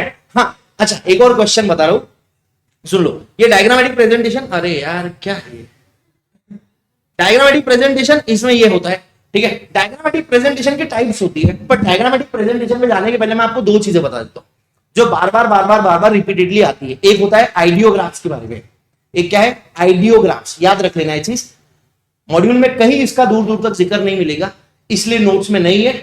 बट ये क्वेश्चन आया था लगभग 2012-13 के अंदर, जब व्हाट्सएप नया नया चलन में आया था। तो व्हाट्सएप की जो स्माइलीज है ना, जो आप स्माइलीज देखते हो, वो क्या है? वो आइडियोग्राफ्स है। आइडियोग्राफ्स मतलब क्या होता है? कोई भी सिंबल जिससे आप आइडियाज कन्वे कर रहे हो बिना कुछ बोले, कोई भी सिंबल जिससे आप आइडियाज कन्वे कर रहे हो बिना कुछ बोले। पप्पी भेज दिया, बोलने की जरूरत ही नहीं, लेने की भी नहीं है, पहुंच गई, समझे? समझ गए? हाँ, तो ये क्या है? ये आइडियोग्राफ है। तो जो स्माइलीज आप भेजते हो या जो स्माइलीज आपको आती है वो क्या है? आइडियोग्राफ से। जो लोग इधर से हार्ट भेजे जा रहे हैं वो भी आइडियोग्राफ से, जाने? ये क्या है? आइडियोग्राफ मतलब क्या होता है? बिना कुछ बोले पिक्चर्स के थ्रू या किसी चार्ट्स के थ्रू अपनी आइडियाज कन्वे कर देना, ठीक है। ये क्वेश्चन एक बार पीवाईक्यू में आया था, इसलिए मैंने बता दिया। ओके, अब line diagram, sorry, diagrammatic presentation 3 type के होते हैं। एक लाइन डायग्राम, दूसरा पाई चार्ट, तीसरा बार डायग्राम, ठीक है। लाइन डायग्राम, बार डायग्राम, पाई चार्ट, ठीक है। अब इसमें एक क्वेश्चन जो आता है जिसमें थोड़ा सा दिमाग लगता है वो ये है कि भैया इनका डायमेंशन क्या है? इनका डायमेंशन क्या है? हो। तो याद रख लेना। तो यहां पे अपन ने डाला था ना, मैंने यहां से भी गायब कर दिया, वहां से गायब कर दिया। लाइन डायग्राम 1 डायमेंशनल होती है। लाइन डायग्राम के कितने डायमेंशन होते हैं? 1 डायमेंशन, ठीक है। बार डायग्राम कितना डायमेंशनल? 1 डायमेंशनल। और पाई डायग्राम 2 डायमेंशनल होता है। बात खत्म है, ठीक है। अब क्यों होता है मैं आपको ये भी समझा देता हूं क्यों होता है। पानी दे रहे, मैं मर जाऊंगा रे भाई, मेरी छोटी बच्ची है रे भाई, ऐसा क्यों कर रहा है मेरे साथ? ठीक है, धन्यवाद। हाँ, 1 मिनट, अरे पापी वापस आ जाओ, ठीक है। लाइन डायग्राम, लाइन डायग्राम में क्या करते हैं? लाइनें मारते हैं अपन, ठीक है। अगर एक ही क्वांटिटी दिखानी है, मतलब सिर्फ आपको वीट दिखाना है, आपको सिर्फ राइस दिखाना है, तो क्या करोगे? एक लाइन मारोगे, ठीक है। और 2 चीजें दिखानी है, राइस और वीट दोनों दिखाने, तो आप क्या करोगे? 2 लाइनें मारोगे। जैसे अगर आपको इंडिया के रन दिखाने हैं तो सिर्फ एक लाइन मरती है, पर इंडिया ऑस्ट्रेलिया दोनों के रन दिखाने हैं तो इंडिया की एक लाइन, ऑस्ट्रेलिया की दूसरी लाइन, बराबर है? हाँ, नीचे क्या रहेगा? ये देखो, ये समझ रहे तुमको? ये और ये क्या है? ये एक्स एक्सिस, ये वाई एक्सिस। ये एक्स एक्सिस पे रहता है टाइम और वाई एक्सिस पे रहती है वैल्यू, ठीक है। 2019 में जितनी वैल्यू थी, 2000 जितना उसकी वैल्यू है वहां पे गोला मारने का, ठीक है। सारे गोलों को जोड़ने का बन गई लाइन डायग्राम, ठीक है। फ्री हैंड कर नहीं रहता है, मतलब टोक वाली रहेगी। बताता हूं कैसे दिखती है। अरे कहां गई? उड़ा दिया मैंने इसको, बाप रे। अरे बराबर है, कितनी लाइनें देख ली तुमने? कितनी लाइनें मार ली है? वो तब से खुश नहीं भाई, वो तब से शांत बैठा था ऐसा। मैंने जैसे ही बोला लाइन मारा, मैंने मारा, ठीक है। हाँ, तो ये हुई बात अपनी। तो भैया लाइन डायग्राम कब यूज होती है? जब आपका डेटा टाइम सीरीज डेटा होता है तो लाइन डायग्राम को प्रेफर करते हैं। लाइन डायग्राम के साथ साथ आप बार डायग्राम भी बना सकते हो। मैं आपको सारी चीजें बताऊंगा इसके अंदर, पर उसके पहले एक चीज बता देता हूं कि कोई भी डायग्राम आपको एग्जाम में बनानी नहीं है। आपको कोई भी एग्जाम में डायग्राम बनानी नहीं है। आपको एग्जाम में इससे आएंगे थ्योरी क्वेश्चंस, या मैक्स टू मैक्स आपको आएगा पाई डायग्राम के एंगल निकालने। जैसे मॉड्यूल के अंदर एक क्वेश्चन दे रखा है, हाँ, उसका आंसर 92 आएगा, मतलब रटे हुआ है। ठीक है, तो भैया लाइन डायग्राम या लाइन चार्ट या लाइन ग्राफ या हिस्टोरियाग्राम, हिस्टोग्राम नहीं है ये, हिस्टोरियाग्राम है ये। ठीक है, ओके भैया। तो लाइन डायग्राम कब यूज करते हैं? जब data over the time series, मतलब टाइम सीरीज डेटा रहता है या over the time data vary होता है, तो उसको अपन लाइन डायग्राम को प्रेफर करते हैं। डन है। लाइन डायग्राम में क्या करते हैं? ये एक्स एक्सिस है, ये वाई एक्सिस है। एक्स एक्सिस पे सारा का सारा टाइम लिखा जाता है, 2019, 2020, 2021, 2022। वाई एक्सिस पे वैल्यू लिखी जाती है, 5, 10, 15, 20। 2019 में जितना है, जितनी वैल्यू है 8, तो 8 पे मारेंगे गोला। 2020 में है 10, तो 10 में मारेंगे गोला, और फिर सारे गोलों को जोड़ के बनाएंगे लाइन। हाँ कि ना? यस। सेम टू सेम आप बार डायग्राम भी बना सकते हो। सेम टू सेम आप बार डायग्राम भी बना सकते हो। वैल्यू इधर, टाइम 2019 में रेक्टेंगल बना लेना, अपन गोला मार रहे थे ना, तो बना लेना रेक्टेंगल। हाँ कि ना? बार डायग्राम और हिस्टोग्राम, हिस्टोग्राम याद है तुमको? आगे देखने वाले। बार डायग्राम और हिस्टोग्राम में क्या डिफरेंस है? बार डायग्राम में गैप रहता, बार डायग्राम में गैप रहता है, हिस्टोग्राम एकदम चिपक चिपक के रहता है। ठीक है ना? हाँ, ओके। फिर a line chart is a comparison of two variable. Actual में आप दो वेरिएबल्स को बार डायग्राम से भी कंपेयर कर सकते हो। मैं आपको बता रहा हूं, आप दो वेरिएबल्स को बार डायग्राम से भी कंपेयर कर सकते हो। कर सकते कि नहीं? मल्टीपल बार डायग्राम अपन ने निकाले हुआ है, देखो यहां पे, ये देखो, उड़ा दिया मैंने फिर से उसको भी। ठीक है, ये कंपोनेंट है मल्टीपल, ये कंपोनेंट में मल्टीपल है। तीन चीजें बताई हुई है, 1 2 3, 1 2 3, 1 2 3, 1 2 3, 1 2 3, बताई हुई ना तीन चीजें। हाँ, बट पता नहीं क्यों तो इंस्टीट्यूट ने इसको लाइन डायग्राम आंसर दिए हुए। तो that is the comparison of two variables. Line diagram लिखना, मन के अंदर मालूम है बार डायग्राम भी आंसर आ सकता है, पर मन को मारने का, ऐसे जो बोली वो सुनने का, कभी कभी। ठीक है, कभी कभी जो चीज, अभी इसमें कोई लॉजिक ही नहीं है, ये इसका कोई सेंस नहीं बनता। हाँ, टेबल में 4 पार्ट होते कि 5 पार्ट, उसका लॉजिक है, पूरी दुनिया को मालूम है 4 बनते हैं। ठीक है। हाँ, फिर एक होता है लॉगरिथमिक चार्ट। लॉगरिथमिक चार्ट को क्या बोलते हैं? Ratio chart. इस पे क्वेश्चन है, लॉगरिथमिक चार्ट। क्वेश्चन क्या है? A chart which uses logarithm of a number is known as ratio chart. ये कब यूज होता है? जब बहुत ज्यादा फ्लक्चुएशंस है, एक्स में इतनी फ्लक्चुएशंस है कि उससे काम नहीं चलता, लॉग ऑफ एक्स देना पड़ता है। ठीक है, ओके। फिर उसके बाद होता है मल्टीपल लाइन, मल्टीपल एक्सिस। अभी इसको मैं मार दूंगा एक बार, अगर ये क्लिक हुआ ना। अब क्या है? Multiple line, multiple axis. Multiple line में क्या होता है? Pranav sir, OP, thank you very much. Multiple line में क्या होता है? अरे वो इंडिया ऑस्ट्रेलिया, जब 2 से ज्यादा वेरिएबल्स आपको लाइन में दिखाने हैं, सेम यूनिट वाले, मतलब दोनों के रन दिखाने हैं, दोनों केजीज में है। जैसे राइस भी केजीज में है, व्हीट भी केजीज में है, सोयाबीन भी केजीज में है, तो आप बनाओ, 3 लाइनें बना सकते हो। सर हम 10 लाइनें क्यों नहीं बना सकते? बना सकते हो, पर वो लाइन इतने जगह चले जाएंगी ना कि आपको समझ नहीं आएगा किसके पास गई आपकी लाइन। समझ रहे हो? तो देखो, बनाने में कोई दिक्कत नहीं है, 10 बनाओ आप, अलग अलग कलर की 10 कलर्स अवेलेबल है, पर सर वो बहुत खिचड़ी बच जाएगी। ठीक है, 10 बार डायग्राम्स बना सकते हो क्या? हाँ, मल्टीपल बार डायग्राम आपको पता है ना, एक बार, फिर उसको चिपक के दूसरा, फिर तीसरा बार, ये 3 बार, 2019 के, 2020 के 3 बार, 2021 के 3 बार। ठीक है, ये पता है सब।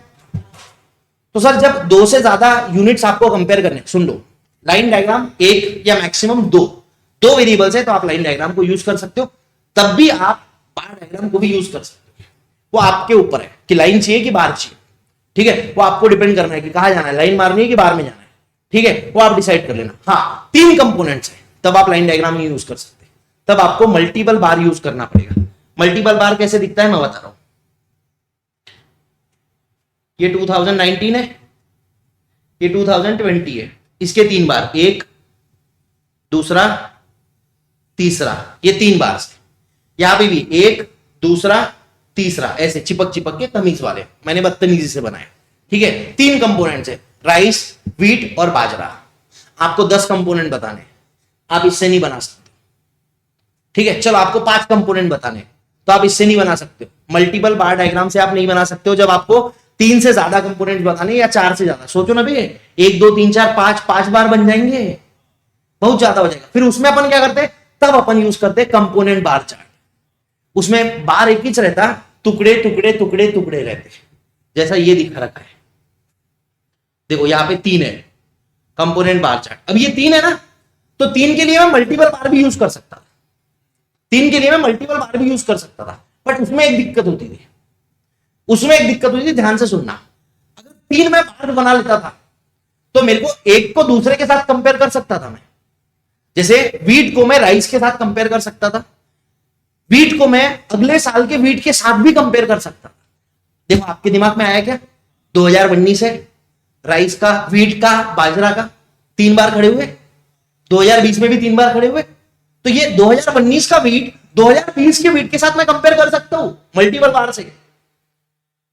2019 का वीट मैं 2019 के बाजरा या राइस के साथ भी कंपेयर कर सकता हूं, बट टोटल के साथ कंपेयर नहीं कर सकता, ये लफड़ा हो जाता है, टोटल के साथ कंपेयर नहीं कर सकता। यहां देखो कंपोनेंट में कितना अच्छा है, देखो सर, अब मर गया ये मेरा से, देखो सर ये है ना, बढ़ रहा है, ये बढ़ रहा, ये इतना है सबसे ज्यादा। ओ माय गॉड, देखो आइटम सेकेंड ईयर में देखो सर, टोटल बड़ा है, बट येलो का पार्ट कम हुआ है, हाँ कि ना। आप टोटल से भी कंपेयर कर रहे हो, खुद से इंडिविजुअल आइटम से भी कंपेयर कर रहे हो, समझ रहे हो क्या। ये पूरा ज्ञान पील दिया मैंने, काई को, क्योंकि इस पे क्वेश्चन आते हैं डायरेक्टली। अबे यार उसकी लिंक हटाना पड़ेगा, ठीक है। इस पे आते हैं क्वेश्चन, मल्टीपल लाइन चार्ट क्या है, जब आपको 2 से ज्यादा रिलेटेड सीरीज को कंपेयर करना है जिनका यूनिट सेम है। मल्टीपल एक्सिस के लिए क्या रहता, डिफरेंट यूनिट्स, याद है क्या, मल्टीपल लाइन चार्ट, 2 और more related series having same unit, multiple axis different units, multiple line same unit, multiple axis different unit. Multiple axis में क्या करते हैं, एक्स एक्सिस एक ही रहता है, वाई एक्सिस 2 डाल देते हैं, एक सेल का दूसरा प्रॉफिट का, नहीं हाँ, एक सेल का दूसरा प्रॉफिट का, या एक सेल का दूसरा प्रोडक्शन का, जहां आपको 2 चीजें बतानी है, ठीक है, हाँ कि ना। सर 2 चीजें बतानी है तो फिर 2 एक्सिस क्यों बना रहे हैं, मल्टीपल लाइन बना दो ना। अबे दोनों के यूनिट अलग है, दोनों के यूनिट अलग है, समझ में आ रही है बात। तो दोनों की यूनिट अलग अलग है, तो जो मैं वैल्यूज लिखूंगा वो गड़बड़ दे देंगी, ठीक है। समझ में आया, अच्छी बात है। नहीं समझ में आया, क्या याद रखना है, multiple line chart, 2 or more related series having same unit. Multiple axis chart, 2 or more related series having बोल different unit. समझा, जो मैंने बोला वो समझा, अच्छी बात है। नहीं समझ आया, बस ये लाल वाला याद रख लो, ये लाल तुमको एकदम हार्ड दे देगा, बढ़िया, ठीक है। पार डायग्राम 2 डायमेंशनल, लाइन डायग्राम 1 ही डायमेंशनल है, क्यों, क्योंकि उसकी लेंथ जो है उसका ही फर्क पड़ता है, उसकी ब्रेड्थ उसकी विड्थ जो है उससे कोई लेना देना अपने को नहीं है। Line diagram is not area diagram, bar diagram is also not a area diagram, समझे क्या। लाइन डायग्राम एरिया डायग्राम नहीं है, बार डायग्राम भी एरिया डायग्राम नहीं है। उसकी जो विड्थ है, ये देखो, ये जो विड्थ है ये मैंने इतना बनाया, कोई आदमी इसको इतना बड़ा बनाना चाहता है, 2019 का जो पहला है ना उसको बना सकता है, कोई फर्क नहीं है दोनों में कोई फर्क नहीं है। ये नीचे वाली जो विड्थ है ना ये इमटेरियल है, मतलब काय का है, ये लेंथ का, ये लेंथ का, ये लेंथ का। तो इसीलिए क्योंकि सिर्फ एक लेंथ पे ही डिपेंडेंट रहता है, इसको क्या बोलते हैं, 1 dimensional. Am I clear on this everyone, yes और no. Multiple axis chart, different units. Pie diagram में क्या होता है, गोला रहता, गोले का टोटल एंगल रहता 360 डिग्री। आपको गोले बनाने नहीं है, गोले खाना है दुक्काले में, ठीक है। बट आपको ये पूछते हैं कि भैया ये बताओ कि जो लार्जेस्ट एलिमेंट है और जो स्मॉलेस्ट एंगल है उसमें डिफरेंस क्या रहेगा, तो उसके लिए अपने को सबकी वैल्यू निकालनी पड़ेगी, ठीक है। तो एंगल जो हर कंपोनेंट का होता है वो इक्वल्स टू होता है value of the component upon 360, नहीं, value of the component into 360 upon total, है ना, वैल्यू इनटू 360 अपॉन टोटल बराबर क्या। तो अगर सबकी टोटल 90 है तो 90 चौ 360। मैंने इसका लॉजिक बताया था आपको, अपन ये रट्टा नहीं मारते, क्या करते अपन, टोटल 90 है, टोटल 90 को 360 में फिट करना है, मतलब 1 रुपए के लिए 4 डिग्री, हाँ कि ना, ये लॉजिकली। या फिर हमको लॉजिक नहीं समझता, हम गधे हैं, मैथ्स आता नहीं, गलत नहीं है आपका कुछ भी, मैं भी वैसा ही चीज, value of the component upon total of all components into 360 याद कर लेने का, मोनाको खाने का, घर पे जाने का, ठीक है। अब पाई चार्ट कब यूज होता है? अगर आपको वेरियस वर्ड दिख गया, क्या बोल रहा हूं मैं, अगर आपको दिख गया वेरियस कंपोनेंट का वर्ड्स, जैसे जैसे इंडिया का 5 ईयर प्लान, ठीक है, उसमें जो वेरियस सेक्टर्स है अलग अलग, हाईवेज के लिए कितना करेंगे, जो 5 ईयर प्लान आता है ना, तो हाईवे के लिए ये करने वाले हैं, एजुकेशन के लिए ये करने वाले हैं, टैक्स के लिए ये करने वाले हैं, हॉस्पिटल्स के लिए ये करने वाले हैं, डिफेंस के लिए ये करने वाले हैं, ऐसे 70 चीजें दे रखी है, 70 नहीं 7 चीजें दे रखी है। अब बनाओ 7 लाइना, मारते 7 लाइना, किसको लगेंगी पता ही नहीं है, 7 बार बनाओ, बेवड़े हो जाऊंगी इतने में तो, ठीक है। फिर क्या करते, कंपोनेंट बनाओ, कंपोनेंट भी 3-4 के लिए काम का है, फिर 7 बनाने हैं, 7 आइटम्स है, तब अपन पाई चार्ट का यूज करते हैं, क्योंकि पूरे सर्कल को 7 टुकड़े में तोड़ना बहुत आसान है, आप ही ना जाना भैया। तो क्वेश्चन क्या आता है, यूजुअली मोर देन 5 कंपोनेंट्स। जहां पे वर्ड आपको वेरियस कंपोनेंट्स दिख गया, जहां पे आपको वेरियस कंपोनेंट्स का वर्ड दिख गया, वो आपका आंसर हो गया। डन है भैया? चलो, बार डायग्राम 1 डायमेंशनल होता है, बार डायग्राम 1 डायमेंशनल होता है। बार डायग्राम क्या रहते हैं, रेक्टेंगल्स रहते हैं, जिनकी विड्थ इक्वल रहती है, लेंथ अलग अलग रहती है। लेंथ कितनी रहती है, जितनी वैल्यू है उतनी लेंथ रहेंगी, nonsense, length vary as per the value of the variable. अब भैया बहुत important, vertical bar diagram, vertical 2 type के बार डायग्राम रहते हैं, एक वर्टिकल दूसरा हॉरिजॉन्टल। वर्टिकल काय के लिए काम का है, क्वांटिटेटिव और टाइम सीरीज, क्वांटिटेटिव और टाइम सीरीज के लिए वर्टिकल है, क्वालिटेटिव के लिए क्या है, हॉरिजॉन्टल और ज्योग्राफिकल। मैंने आपको पहले याद है, मैंने कैसे याद करवाया था, मैंने बोला एक्चुअल में ये वर्टिकल हॉरिजॉन्टल है ना, ये बाद में लाया। पहले स्टैटिस्टिक्स में क्या था, क्वांटिटेटिव डेटा को इज्जत थी, क्वालिटेटिव लेते नहीं थे, तो उन्होंने खड़े खड़े खड़े खड़े बार बना दिए। फिर एक और नई चीज आ गई, क्वालिटेटिव, बोले हमको भी अपना बार चाहिए, बोले ऐसा खड़ा वाला तो दे दिया क्वांटिटेटिव को, अब तुमको बोले चलो ठीक है तुमको आड़ा दे देते, समझा ना। तो vertical bar diagram, quantitative data और time series data. Horizontal bar diagram, qualitative data और डेटा वेरिंग ओवर स्पेस। इसके थ्योरी एमसीक्यूज बनते हैं, ठीक है, इसके थ्योरी एमसीक्यूज बनते हैं। मल्टीपल बार चार्ट, उसी का नाम है group bar chart, multiple bar chart का ही नाम है ग्रुप बार चार्ट, याद है तुमको, ऑप्शन ए और बी आंसर है उसका, मल्टीपल बार चार्ट और ग्रुप्ड बार चार्ट, समझा। इसमें क्या करते हैं अपन, रिलेटेड सीरीज, 2 और मोर रिलेटेड सीरीज को कंपेयर करते हैं। अब एक नमूना है ना, पिछले बार मेरे को क्या पूछता, सर आपने यहां पे लिखा है 2 are used to compare related series, और मॉड्यूल के अंदर दे रखा है 2 और मोर रिलेटेड सीरीज। तो बोले मेरे को तो गलत हो गया मेरा, मैंने बोला तेरा गलत कैसे हो गया भाई, तो बोले आपने बुक में 2 और मोर दिया ही नहीं। मैंने बोला गधे, एक सीरीज को खुद से कंपेयर करता क्या, एक सीरीज को खुद से कंपेयर करता, ऑब्वियस है 2 और मोर रिलेटेड सीरीज है, तभी तो कंपेयर करेंगे, तभी तो मल्टीपल बार चार्ट यूज कर रहे भाई। अगर एक रहती तो एक बार करते ना, हाँ कि ना, ठीक है। कंपोनेंट में क्या होता है, एक लंबा रहता, उसके अंदर टुकड़े टुकड़े टुकड़े करते हैं, ठीक है। परसेंटेज में क्या रहता, सेम, एक लंबा रहता, टुकड़े टुकड़े टुकड़े करते, बस दोनों में डिफरेंस ये है कि यहां पे क्वांटिटी रहती है, जितनी लेंथ है ना, जितनी वैल्यू है उतनी लेंथ रहेंगी, समझा क्या। और परसेंटेज में सबकी लेंथ इक्वल रहती है, समझा। जैसे ये होगा 10%, ये होगा 15%, ये होगा 22%, ये होगा 43%, ये जो भी है ये परसेंटेज है, बट सबका टोटल मिला के 100%, समझे क्या। तो वैल्यू यहां से नहीं समझ में आती, परसेंटेज में वैल्यू नहीं समझ में आती है, कंपोनेंट में ही वैल्यू समझ में आती है।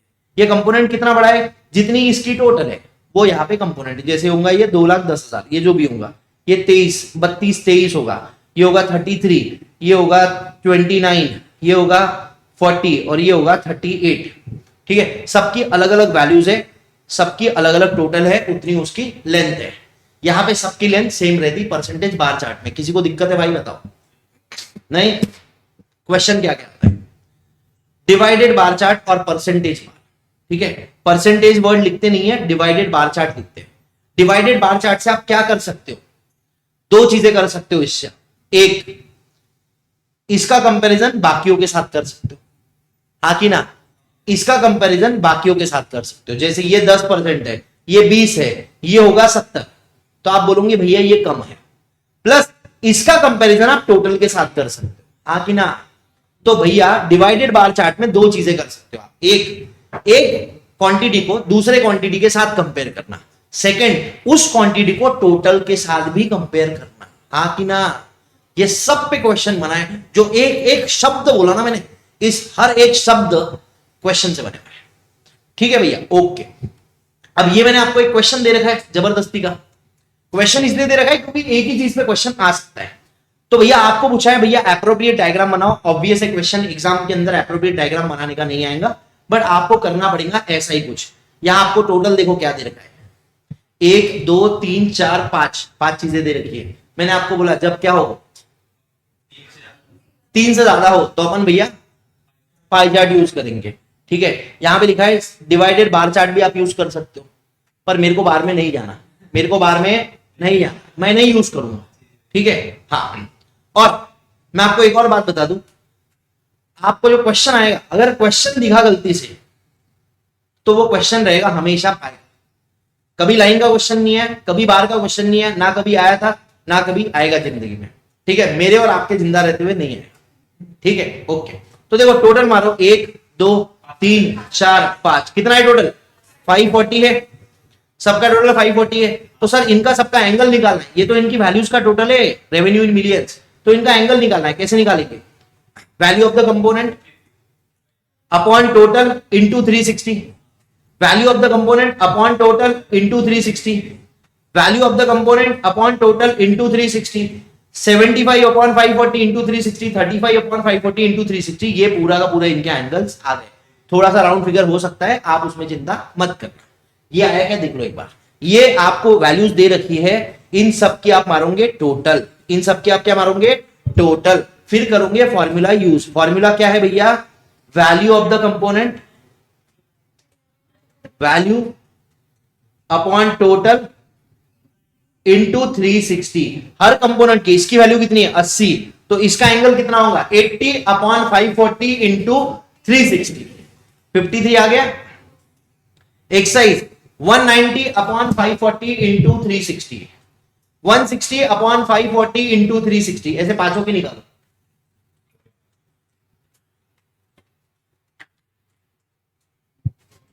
आ गया। उसके बाद अब चलते भैया थोड़ा सा प्रैक्टिकल पार्ट की तरफ। यहां तक सारी थ्योरी खत्म हो गई, आगे 2-3 थ्योरी क्वेश्चंस बनते हैं, मैंने उनको डाल रखे हैं। फ्रीक्वेंसी डिस्ट्रीब्यूशन क्या रहता है? फ्रीक्वेंसी डिस्ट्रीब्यूशन कुछ भी दो टाइप के रहते हैं, एक डिस्क्रीट एक कंटीन्यूअस। डिस्क्रीट में क्या रहता है? एक्स की वैल्यू नंबर में रहती है, उसके सामने उनकी फ्रीक्वेंसी रहती है। ये देखो एक्स, ये एक्स की वैल्यू नंबर्स में, उसके सामने उनकी फ्रीक्वेंसी है। कंटीन्यूअस में क्या होता है? एक्स की वैल्यू क्लास इंटरवल्स में दी रहती है ना, उसके सामने उनकी फ्रीक्वेंसी है। जो डिस्क्रीट सीरीज है उसको सिंगल भी बोलते हैं, क्योंकि यहां पे सिंगल वैल्यूज है। ठीक है, इसको एक्चुअल में सिंपल भी बोलते हैं, पर अपन छोड़ देते हैं। और ये जो कंटिन्यूअस सीरीज है उसको बोलते हैं ग्रुप। ये देखो ग्रुप है ना, 0 से 5 का ग्रुप, 5 से 10 का ग्रुप, 10 से 15 का ग्रुप। ठीक है, ओके। तो फ्रीक्वेंसी डिस्ट्रीब्यूशन। अच्छा, एक और बात, पिछले बार भसड़ मचा रखी थी इंस्टीट्यूट ने, इस बार सही कर दिया है। तो आपका एक क्वेश्चन है जो आपने गलत कर रखा होगा, मैं उसको सही करवा दूंगा अभी के लिए। ठीक है, फ्रीक्वेंसी मतलब क्या होता है बताओ? कितने बार आ रहा है? हाँ कि ना? एक की फ्रीक्वेंसी 5 है, मतलब एक 5 बार आ रहा है। ठीक है ना, ओके। फ्रीक्वेंसी क्या करता है? ऑब्जर्वेशन को असेंडिंग ऑर्डर में अरेंज करता है, पहली बात। ये देखो ना, असेंडिंग ऑर्डर में अरेंज कर रहा है, सॉरी इंक्रीजिंग ऑर्डर में कर रहा है कि नहीं कर रहा है? नंबर ऑफ ग्रुप्स में करता है क्या? हाँ बिल्कुल कर रहा है। क्या मेजरेबल कैरेक्टरिस्टिक्स से रिलेटेड है? मेजरेबल कैरेक्टरिस्टिक्स मतलब अरे सर ऐसी चीज जिसको गिन सकते हैं। सही बात है।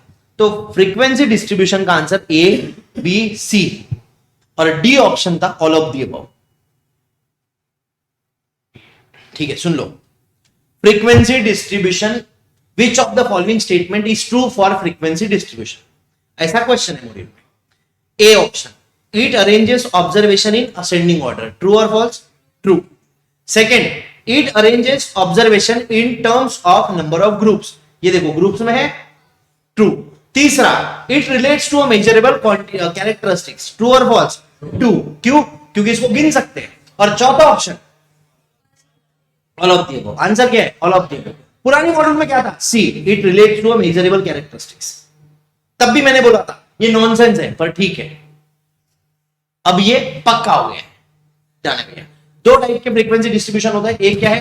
डिस्क्रीट, दूसरा कंटिन्यूअस। डिस्क्रीट मतलब सिंगल, सिंगल एक्स की वैल्यू, उसके सामने उसकी फ्रीक्वेंसी। कंटिन्यूअस मतलब ग्रुप वाली, उसके सामने उसकी फ्रीक्वेंसी। अब एक क्वेश्चन आता है, dash is meant for mutually inclusive classification.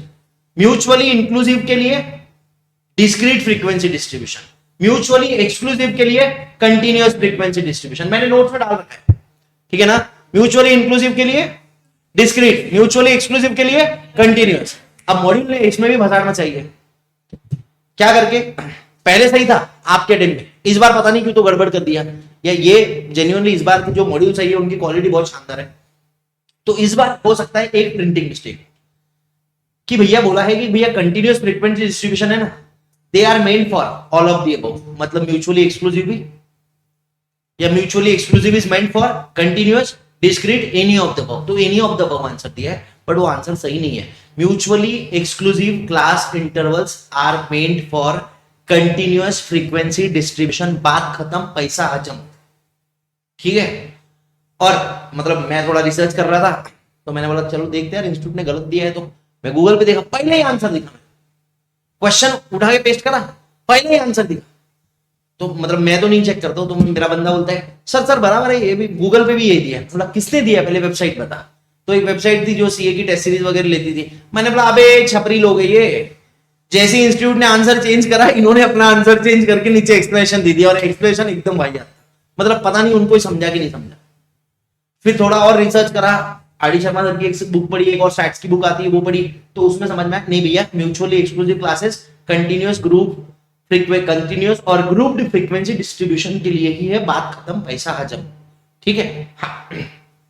Frequency distribution दो टाइप के होते हैं, एक म्यूचुअली इंक्लूसिव, नहीं कंटिन्यूअस फ्रीक्वेंसी डिस्ट्रीब्यूशन दो टाइप के होते हैं, एक mutually inclusive, mutually exclusive. Mutually inclusive मतलब जो अपने अंदर सब कुछ इंक्लूड करता है, अपनी लोअर लिमिट भी, अपनी अपर लिमिट भी, मतलब ये ओवरलैप नहीं हो रहा है, हाँ या ना।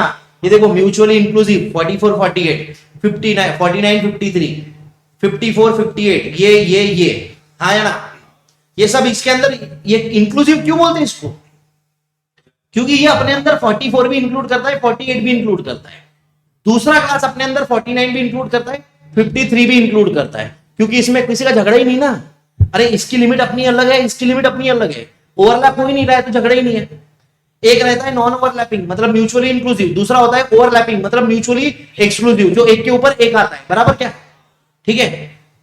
तो ये देखो कैसे सर, ये ऐसे को कैसे करते हैं, इसे -0.5 + 0.5, ठीक है। नहीं डी माइनस सॉरी d/2 था रे बेटा, डिफरेंस एक ही रहता, हर जगह डिफरेंस एक ही रहेगा, उसको याद करना है, ठीक है। वो जो d/2 बोलते हैं ना, वो बास के मारने होते हैं, d/2, you know, it's just like d/2, okay. Upper class boundaries, upper class limit plus d/2, lower class boundaries, lower class limit minus d/2। वो गुड, वाह, नॉनसेंस। माइनस करो, पहले में से आधा, दूसरे में आधा प्लस करो, खत्म बात। ये याद रखना, ये और ये एकच रहना, पहले क्लास की अपर बाउंड्री दूसरे क्लास की लोअर बाउंड्री के बराबर रहना चाहिए, डन है भैया। और अगर आपको म्यूचुअली इंक्लूसिव क्लासेस दिया है तो उसकी क्लास लिमिट और क्लास बाउंड्री अलग रहती है, आकी ना। म्यूचुअली इंक्लूसिव क्लासेस दिया है आपको, ये ऐसी नॉन ओवरलैपिंग, तो इनकी क्लास लिमिट वो है जो दिख रही है। इनकी क्लास लिमिट क्या है? वो जो दिख रही है। और इनकी क्लास बाउंड्री क्या है? वो जो नहीं दिख रही है। कैसे दिखेंगी? -0.5 + 0.5 करके। सर सबका करेंगे? नहीं, जो पूछा है उसका। अपन तो इतने आलसी आदमी है कि आगे जब मोड और मीडियन पढ़ेंगे ना, तो जो मॉडल क्लास है उसको ही -0.5 करते एल निकालने के लिए। पता है तुमको तमीज से क्या होना चाहिए? तमीज से होना चाहिए कि आपने हर क्लास को म्यूचुअली इंक्लूसिव से म्यूचुअली एक्सक्लूसिव में कन्वर्ट करना चाहिए, पर हम करते क्या? नहीं करते भैया। ये हो गया, तो ये यूजुअली चलता है, म्यूचुअली एक्सक्लूसिव होना चाहिए, तब जाके सारे के सारे मैथमेटिकल ऑपरेशन होते हैं। इसमें किसी को डाउट है? कोई है ऐसा? झंडूबाम? नहीं। लिमिट, क्लास लिमिट क्या रहता है? क्लास लिमिट क्या रहता है? अरे क्या? मिनिमम वैल्यू मैक्सिमम वैल्यू, बराबर। Lower class limit minimum value, lower class upper class limit maximum value, बराबर है। ओवरलैपिंग क्लासेस के लिए मतलब जिसमें एक एक है, क्लास लिमिट और क्लास बाउंड्री सेम रहती है, हाँ कि ना? म्यूचुअली एक्सक्लूसिव क्लासेस के लिए क्लास लिमिट और क्लास बाउंड्री सेम रहती है, हाँ या ना? ठीक है। क्लास बाउंड्री क्या है? म्यूचुअली एक्सक्लूसिव क्लासेस मतलब ओवरलैपिंग, जो एक के ऊपर एक आता है। एक के ऊपर एक कब आता है? सोचो, याद करो। एक के ऊपर एक तब आता है जब अपन ने ऑलरेडी, बस ठंड पाओ। हाँ, ये ओवरलैप कब होता है? जब, देखो ऐसा तुम्हें पहला देते तुम, ठीक है। हाँ, ये ओवरलैप कब होता है? जब आपने सर ऑलरेडी -0.5 +0.5 कर रखा है, म्यूचुअली एक्सक्लूसिव है और कुछ कर रहे हैं, काम नहीं है, तो इसकी जो क्लास लिमिट है वो दिख रही है, वही 6। इसकी जो क्लास बाउंड्री है जो दिख रही है वही 6। बट अगर म्यूचुअली इंक्लूसिव क्लासेस है तो जो दिख रही है वो क्लास लिमिट्स है। इसको क्लास बाउंड्री कैसे बनाएंगे? -0.5 करके +0.5 करके, हाँ या ना? वेरी गुड, ये सब लिखा है। ओवरलैपिंग क्लासिफिकेशन, जो एक में के ऊपर ओवरलैप हो रहा है, तो class limit and class boundary same है। नॉन ओवरलैपिंग के लिए क्या करते हैं? क्लास लिमिट अलग है, क्लास बाउंड्री अलग है। क्लास बाउंड्री कैसे आती है? Class limit, lower class limit -0.5, अपर क्लास लिमिट बाउंड्री कैसे आती है? अपर क्लास लिमिट +0.5, है ना? यस। मिड पॉइंट मतलब क्या होता है? Upper class limit plus lower class limit by 2, या upper class boundary plus lower class boundary by 2। दोनों में से कुछ भी कर लो, कोई फर्क नहीं पड़ेगा। मिड पॉइंट को, विड्थ को फर्क पड़ता है, याद है तुमको? हाँ, तो भैया मिड पॉइंट, अच्छा मिड पॉइंट का एक और नाम है क्या? Class mark. आपको क्वेश्चन में पूछते क्लास मार्क बताओ, आप सोचते काय का मार्क, मेरे को कोई मार्क ही नहीं है, ठीक है? हाँ जी सर, इंक्लूसिव को, 1 मिनट बेटा, 1 मिनट रुक जाइए, ठीक है? हाँ, ये डिफरेंट है। ये अपर क्लास बाउंड्री और लोअर क्लास बाउंड्री कैसे निकालेंगे, ये बात है। किसी को दिक्कत है इसमें? ये बचपन में कर रखा है यार, इसमें कोई दिक्कत नहीं। मिड पॉइंट कैसे निकलेगा? अपर क्लास लिमिट ले लो या अपर क्लास बाउंड्री ले लो, upper class limit plus upper class boundary by 2, या लोअर क्लास लिमिट प्लस, नहीं, lower class limit plus upper class limit by 2, और lower class boundary plus upper class boundary by 2। Limit लो boundary लो, कोई फर्क नहीं पड़ता, क्योंकि आपने लिमिट भी लिया या बाउंड्री भी लिया तो वैल्यूज लगभग सेम ही आएंगे। क्यों सर? लिमिट से वैल्यू चेंज करते तो बदलता ना? नहीं, 0.5 माइनस कर रहे हो, 0.5 प्लस कर दे रहे हो, दोनों की वैल्यू का टोटल जो है वो सेम ही जाएगा, है ना? ठीक है। बट विड्थ निकालते वक्त याद रखना कि भैया बाउंड्रीज को ही माइनस करना है। Width of a class interval is equal to upper class boundary minus lower class boundary. इसी को क्लास लेंथ भी कहते हैं, ठीक है? फ्रीक्वेंसी डेंसिटी क्या होता है? फ्रीक्वेंसी डेंसिटी मतलब कितना घना है ये क्लास, कितना घना है ये क्लास। तो कैसे निकालेंगे? Class frequency upon class length. याद है मैंने बोला था 6 का टेबल है, उसके अंदर बैठने वालों की फ्रीक्वेंसी 4 है, तो 4/6 उसकी डेंसिटी हो गई। एक टेबल है जिसमें 6 की जगह है और 6 लोग बैठे हैं, तो 6/6 एक उसकी डेंसिटी हो गई। घन घन के बैठे ना, जैसे देखो ना अभी तुम्हारा लास्ट सेकंड बेंच, 3 लोग बैठे 6 की जगह पे, तो उसकी डेंसिटी कितनी है? 3/6। लास्ट वाला बेंच देखो, 6 लोग बैठे 6 की जगह पे, तो उसकी डेंसिटी कितनी हुई? 6/6। कितने घना ही, देखो ना, देखो ना, घना घना जंगल है कि नहीं है? बोलो, है कि नहीं है? बोलो भाई। हाँ ठीक है बाबू, 1 मिनट रुक जा, बीएस नाम का बालक, 1 मिनट रुक जा, मेरे को खत्म करने दो ये। फिर रिलेटिव फ्रीक्वेंसी क्या था? रिलेटिव फ्रीक्वेंसी का फॉर्मूला है class frequency upon total frequency, बराबर कि नहीं? तो कि भैया टोटल फ्रीक्वेंसी, जैसे 50 लोग हैं, ये क्लास के अंदर 10 लोग हैं, तो भैया इस क्लास में टोटल के कंपैरिजन में कितने लोग हैं? 0.20 लोग हैं, हाँ, है ना?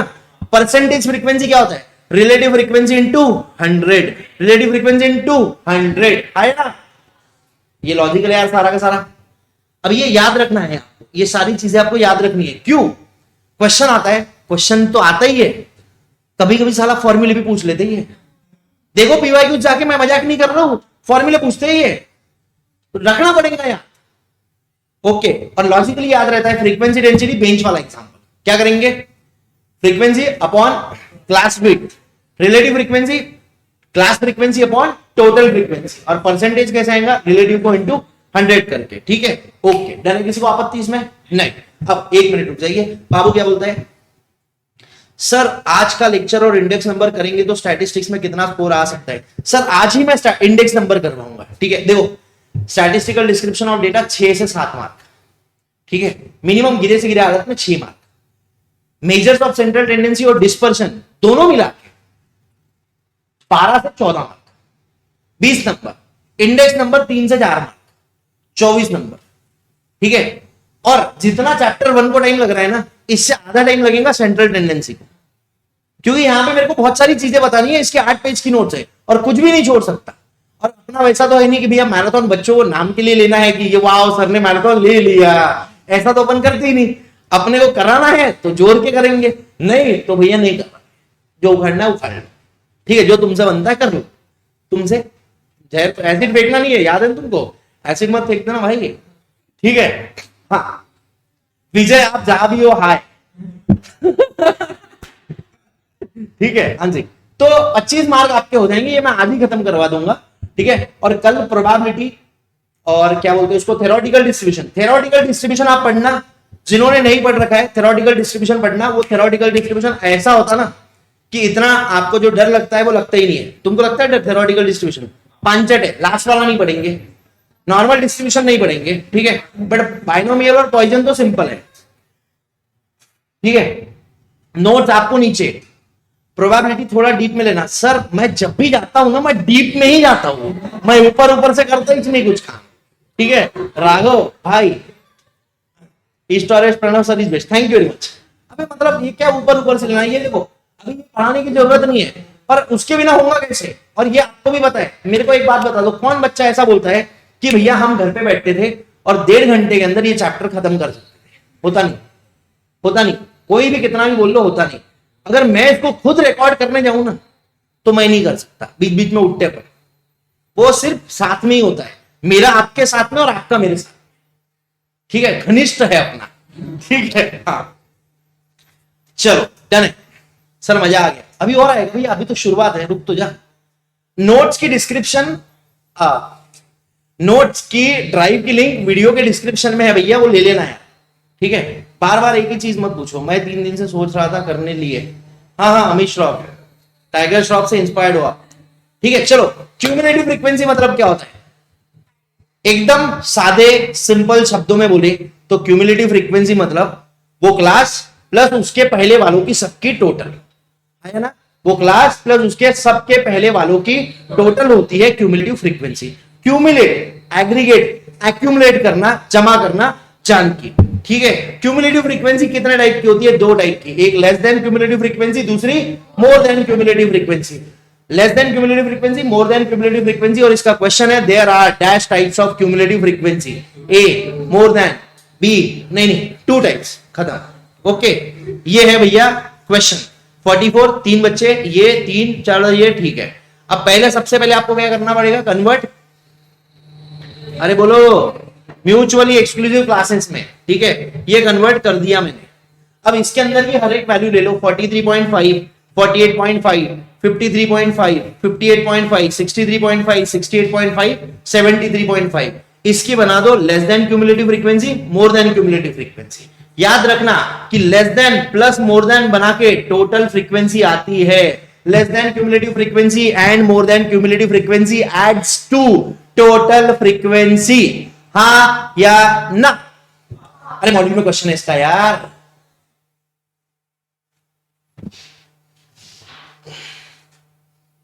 बहुत बढ़िया, मतलब या अल्लाह इन नालायकों को अगले अटेम्प्ट में फाउंडेशन में मत भेजना। ठीक है, ठीक है, मतलब मैं चाहता हूं इस अटेम्प्ट में तुम पास हो जाओ, ऐसा नहीं, नहीं मैं ये नहीं मांगा, मैंने बोला तुम पास हो ना हो, मेरे पास मत आना। ठीक है, अब सुन लो। अरे यार एक बात सोचो, एक वैल्यू है उससे लेस देन, चलो ठीक है 100 लोग हैं। अच्छा वो सुना तुमने, आधे इधर जाओ आधे उधर जाओ, बचे हुए मेरे पीछे आओ, बराबर। आधे इधर गए आधे उधर गए, मतलब टोटल चले गए ना, खाली बचे अपन। अब लेस देन समझो कोई भी, ये छोड़ दो ऑप्शन, 50 है। ठीक है, 50 से नीचे मार्क्स आधे लोग के हैं, 50 के ऊपर मार्क्स आधे लोग के, दोनों मिला के नीचे और ऊपर मिला के कितना होगा, टोटल ही होगा ना। तो वैसी तो सेम टू सेम है। ये देखो 43.5, इसकी लेस देन क्यूमुलेटिव फ्रीक्वेंसी मतलब ऐसे कितने बच्चे हैं जिनका वेट 43.5 से कम है। अरे भैया शुरुआती 44 से हो रही है, तो 43.5 से कम वाले कितने हैं? 0। तो 43.5 से ज्यादा वाले कितने होंगे? पूरे के पूरे 36। हाँ कि ना? अब 48.5 से कम वाले कितने हैं? 48.5 यहां आती है, उससे कम वाले 3 बच्चे, तो ये 3 आ गए। तो उससे ज्यादा वाले कितने रहेंगे? 48.5। टोटल 36 लोग हैं, उसमें से 48.5 से कम वाले 3 हैं, तो उससे ज्यादा वाले कितने होंगे? 33। हाँ कि ना? ये इस तरीके से बनता है, ये इस तरीके से बनता है। और हमेशा याद रखना बच्चों कि जब आप ये लेस देन मोर देन दोनों को ऐड करोगे 36 आएगा। 3 और 33 36, 12 और 24 36, 28 और 8 36, 36 और 0 36। तो जब लेस देन क्यूमुलेटिव फ्रीक्वेंसी और मोर देन क्यूमुलेटिव फ्रीक्वेंसी को ऐड करते हैं तो क्या बनता है? Total frequency. Am I clear on this? Am I clear on this? Yes. चलो सर बहुत अच्छा पढ़ाते हैं। अरे थैंक यू सर, पैसे मिल गए उसको, पैसे पहुंच गए ना भाई? ठीक है। ग्राफिकल रिप्रेजेंटेशन ऑफ डेटा ये शुरू करेंगे और इसके अंदर मैंने बहुत सारी चीजें डाल रखी है। अब एक बार अगर ये देखना है आपको तो इसको देख लीजिए। एक 2 मिनट का ब्रेक लेते हैं, ठीक है? 2 मिनट का ब्रेक लेंगे, कॉफी आ जाएगी। चलिए ठीक है, डन है भैया? ओके। उसके बाद जो फ्रीक्वेंसी डिस्ट्रीब्यूशन है वो आता है, एक मिनट चेक कर लेते हैं। चलो सर नींद आ रही थी, आप ऐसा पढ़ाए कि सारी नींद उड़ गई। अरे सर बहुत बहुत धन्यवाद दिल से। I am afraid of mathematics. बहुत वक्त हो चुका है ये सवाल, ठीक है ना? बहुत वक्त हो चुका है सर। सारी रिवीजन वीडियोस देख लेना, अगर हो गया तो ठीक है, अपन शुगर कोट नहीं करते। बेटा टेंशन मत लो, मैं हूं, हो जाएगा। कैसा होगा? हाँ चलो कम बैक। 3 टाइप्स के ग्राफिकल रिप्रेजेंटेशन होते हैं फ्रीक्वेंसी डिस्ट्रीब्यूशन। ये टॉपिक जो है ये फ्रीक्वेंसी डिस्ट्रीब्यूशन के ही ग्राफिकल रिप्रेजेंटेशन का है। मतलब यहां पे बाकी चीजें कोई लेना देना नहीं है। जब फ्रीक्वेंसी डिस्ट्रीब्यूशन रहेगा तभी ये 3 चीजें बनती है। पहला हिस्टोग्राम, दूसरा फ्रीक्वेंसी पॉलीगॉन और तीसरा फ्रीक्वेंसी कर्व। यहां 3 पे चैप्टर खत्म। Frequency histogram, frequency polygon, frequency curve, ठीक है? ओके। हिस्टोग्राम का एक और नाम है क्या? Area diagram? नहीं, हिस्टोग्राम का कोई नाम नहीं है एरिया डायग्राम। हिस्टोग्राम अपने आप में एरिया डायग्राम है। अगर एरिया डायग्राम है मतलब क्या है? विड्थ और लेंथ दोनों का मैटर पड़ता है। तो कभी गलती से जिंदगी में पूछा आईसीआई ने हिस्टोग्राम क्या है तो 2 डायमेंशनल है, ठीक है? कभी पूछेगा नहीं, औकात के बाहर है, ठीक है? सीए में नहीं आता है, मैं आपको बता रहा हूं। डन है? तो histogram is a area diagram. ये क्वेश्चन आता है। Histogram is a graphical representation of continuous या ग्रुप्ड फ्रीक्वेंसी डिस्ट्रीब्यूशन। पहला क्वेश्चन थ्योरी में मिल गया होगा, ठीक है? हिस्टोग्राम क्या है? अरे कंटिन्यूअस फ्रीक्वेंसी डिस्ट्रीब्यूशन को ही तो अपन प्लॉट करते ना। क्या करते हैं अपन? 43 से 48.5 बराबर, उसकी जितनी फ्रीक्वेंसी है उतना लंबा रेक्टेंगल बनाते हैं। हाँ कि ना? हाँ ना? यस। तो it is a graphical representation of continuous frequency distribution. It is an area diagram. Histogram से क्या निकलता है? हिस्टोग्राम से क्या निकलता है? मोड निकलता है। हिस्टोग्राम से मोड निकलता है। ओगिव से क्या निकलता है? मीडियन निकलता है ना? यस। हिस्टोग्राम से मोड निकलता है। 300 करोड़ क्वेश्चन इसके आ चुके हैं। उसके बाद अगली चीज पीसी नोट क्या बोल रहा है? पीसी क्या बोल रहा है? Length is equal to frequency. मतलब जितनी फ्रीक्वेंसी है उतना लंबा आप बनाएंगे। और विड्थ मतलब क्लास इंटरवल, बराबर है? एक बात याद रखना, हिस्टोग्राम बनाने के लिए जरूरी नहीं है कि क्लास इंटरवल की विड्थ सेम रहे। विड्थ हो सकता है इक्वल हो, विड्थ हो सकता है अनइक्वल हो। इसका मतलब ये हुआ बच्चों, ये है 43.5, 48.5, 53.5। यहां पे 53.5 नहीं है, डायरेक्टली 63.5 दिया है, क्योंकि उस क्लास में उतने बच्चे थे ही नहीं। 53.5 से जो 58.5 की क्लास थी ना, उसमें एक बच्चा था, बाकी सब में 20-20 बच्चे। 20-20 बच्चे सबके, अपना एक बच्चा लेके कैसे जाओगे? तो फिर अपन क्या करते? दोनों मिलके, मेरे यहाँ 1 और उसके 6, दोनों मिलके 7 हमारे साथ है। ऐसा जा रहा है, तो ऐसा दोनों मिलके एक बनाते। और इसका क्वेश्चन है, मैं हंसी मजाक नहीं कर रहा हूं, सही में है। ठीक है, तो अपन क्या करेंगे, जितनी इसकी फ्रीक्वेंसी है, जो भी इसकी फ्रीक्वेंसी है इतना बनाएंगे, बराबर। 43 से 48 जो भी फ्रीक्वेंसी है, समझ लो यहां पे है 6, तो 6 फ्रीक्वेंसी है तो यहां तक बना लिया। आगे 48 से 53 तक 5 फ्रीक्वेंसी है, तो यहां पे 5 तक बना लिया अपन ने। ठीक है, अब 53 से 63 के बीच में 7 की फ्रीक्वेंसी है, 7, तो अपन ने क्या करा, ये 7 तक बताया। अब ये ऑब्वियस है, इसकी विड्थ और इसकी विड्थ और इसकी विड्थ तीनों इक्वल है क्या? नहीं, पहले और दूसरे की विड्थ इक्वल है, बट तीसरे की विड्थ अनइक्वल है, और ये हिस्टोग्राम में चलता है, ये हिस्टोग्राम में चलता है। तो हिस्टोग्राम बनाने के लिए विड्थ जो क्लास इंटरवल्स की है वो इक्वल हो या ना भी हो तो भी चलता है। प्रेफरेबल क्या है? इक्वल होना, बट अनइक्वल रही तो भी आप हिस्टोग्राम बना सकते हो। क्लियर है? हिस्टोग्राम से क्या क्या बनता है? मोड निकलता है। ठीक है, फिर ये अनइक्वल क्लास इंटरवल का भी चल जाता है, इसमें अनइक्वल क्लास इंटरवल रहा तो भी बना सकते हो। ग्रुप्ड फ्रीक्वेंसी डिस्ट्रीब्यूशन से बनता है ये। ठीक है, और जो कंपैरिजन है ये पॉसिबल होता है सिर्फ हिस्टोग्राम में। देखो ना, ये इसका कंपैरिजन कर रहे हो ना अपन, हिस्टोग्राम में हो रहा है, फ्रीक्वेंसीज का कंपैरिजन हिस्टोग्राम में हो रहा है। अब हिस्टोग्राम का एक और भाई है क्या? अच्छा, हिस्टोग्राम बनता कैसे, मैंने आपको बताया है ना, क्या करते हैं, सबसे लंबा वाला, सॉरी मोड कैसे निकलता है, हिस्टोग्राम तो बता दिया, मोड कैसे निकलता है, सबसे लंबा वाला लेना, ठीक है, उसका राइट वाला साइड इसके लेफ्ट में डालना, इसका राइट वाला साइड इसके लेफ्ट में डालना, ये जो इंटरसेक्शन है यहां से नीचे लेना परपेंडिकुलर, और ये जो पॉइंट है वो बन गया मोड। ये अपने को निकालने को नहीं आता, अपने को बस इतना पूछते हैं मोड कैसे आएगा, आप क्या बोलोगे? हिस्टोग्राम से। Sir you teach very well, thank you very much. मैं तो एंटरटेनमेंट करता हूँ, मस्ती पढ़ा देता हूँ। मेरे को बचपन में वो स्टैंड अप कॉमेडियन बनना था, ठीक है, पर मेरे पाँव दुखते थे इसलिए मैं बना कुछ बात चट था। हाँ, तो हिस्टोग्राम बनाया, हिस्टोग्राम बनने के बाद क्या करेंगे, जो हिस्टोग्राम अपन ने बनाया ना उसके मिड पॉइंट उठाओ, अरे ये नहीं, यहां का,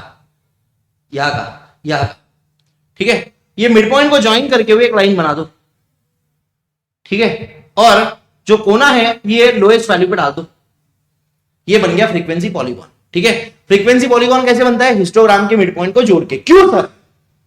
क्योंकि फ्रीक्वेंसी पॉलीगॉन के लिए सिंपल फ्रीक्वेंसी डिस्ट्रीब्यूशन होना, फ्रीक्वेंसी पॉलीगॉन के लिए क्या होना? सिंपल या सिंगल फ्रीक्वेंसी डिस्ट्रीब्यूशन।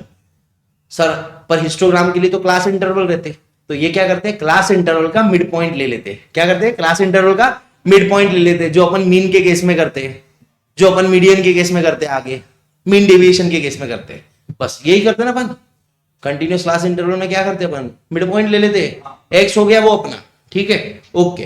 अब 3 क्वेश्चंस, हिस्टोग्राम कंस्ट्रक्ट करने के लिए क्लास इंटरवल इक्वल हो सकते हैं, अनइक्वल हो सकते हैं। हिस्टोग्राम और बार डायग्राम में क्या फर्क है बताइए? हिस्टोग्राम और बार डायग्राम में क्या फर्क है? हिस्टोग्राम चिपक के रहता, बार डायग्राम दूर रहता है, हाँ कि ना? Okay. To draw histogram frequency distribution should be exclusive type, gap नहीं रहनी चाहिए, एक्सक्लूसिव टाइप होना। अगर म्यूचुअली एक्सक्लूसिव नहीं रहा, म्यूचुअली इंक्लूसिव रहा, 44 से 48, 49 से 53, तो 48 और 49 के बीच की जो जगह है वो गैप बन जाएगा, और हिस्टोग्राम में गैप नहीं चलता, तो म्यूचुअली इंक्लूसिव का नहीं होना चाहिए, म्यूचुअली एक्सक्लूसिव ही चाहिए। अब ये लिखने की जरूरत नहीं थी, अपना दिमाग भी लगाते तो भी हो जाता था, बट क्योंकि तुम्हारा टाइम पे दिमाग नहीं लगता इसलिए तुम्हारे भाई ने लिख के दिया है। और हिस्टोग्राम प्लॉट करने के लिए फ्रीक्वेंसी डेंसिटी का इस्तेमाल होता है, ये भी एमसीक्यू है, ये तीनों के तीनों आपके एमसीक्यूज में आएंगे, इसलिए मैंने नोट्स में दे रखे हैं। क्योंकि तुम एग्जाम के दिन इतने क्वेश्चंस तो करोगे नहीं, तो नोट्स 1-2 बार घुमाओगे ना, आज से एग्जाम तक 2 बार नोट घुमाओगे नहीं घुमाओगे, हाँ, तो वो हो जाएगा उसके साथ साथ। और सर सारे आएंगे क्या इसमें से? अच्छा, 300 मार्क का पेपर है, वही यही चैप्टर का नहीं, ठीक है, हाँ। फ्रीक्वेंसी पॉलीगॉन क्या है? हिस्टोग्राम के मिड पॉइंट्स को या फिर जो क्लास इंटरवल्स है, कंटिन्यूअस क्लास इंटरवल्स, उसके मिड पॉइंट को लेके प्लॉट कर देना, या उसके मिड पॉइंट को लेके लाइन डायग्राम बना देना, तो फ्रीक्वेंसी पॉलीगॉन बन जाएगा। समझा? फ्रीक्वेंसी पॉलीगॉन क्या है? ये हिस्टोग्राम का फ्रीक्वेंसी कर्व का लिमिटिंग फॉर्म है। वैसे तो ये फ्रीक्वेंसी पॉलीगॉन को सिंपल या डिस्क्रीट फ्रीक्वेंसी डिस्ट्रीब्यूशन के लिए यूज कर सकते, बट आप चाहो तो इसको कंटिन्यूअस के लिए भी यूज कर सकते हो, बट कंडीशन ये है कि जो कंटिन्यूअस क्लास इंटरवल्स है, मतलब जो ग्रुप क्लास इंटरवल्स है, वो इवन होना चाहिए, मतलब क्लास इंटरवल्स इक्वल होना चाहिए, सो दैट मिड पॉइंट बराबर निकल पाएगा। समझो, डिस्क्रीट फ्रीक्वेंसी डिस्ट्रीब्यूशन क्या होता है? एक्स की वैल्यूज, एफ की वैल्यूज, एक्स के जगह पे फ्रीक्वेंसी प्लॉट कर देंगे, बन गया फ्रीक्वेंसी पॉलीगॉन, लाइन डायग्राम बन गई ना। अगर कंटिन्यूअस सीरीज दिया है तो क्या आप बना सकते हो फ्रीक्वेंसी पॉलीगॉन? हिस्टोग्राम तो बना सकते हैं सर, बना सकते हैं, बट उसके लिए क्लास इंटरवल सेम होना चाहिए।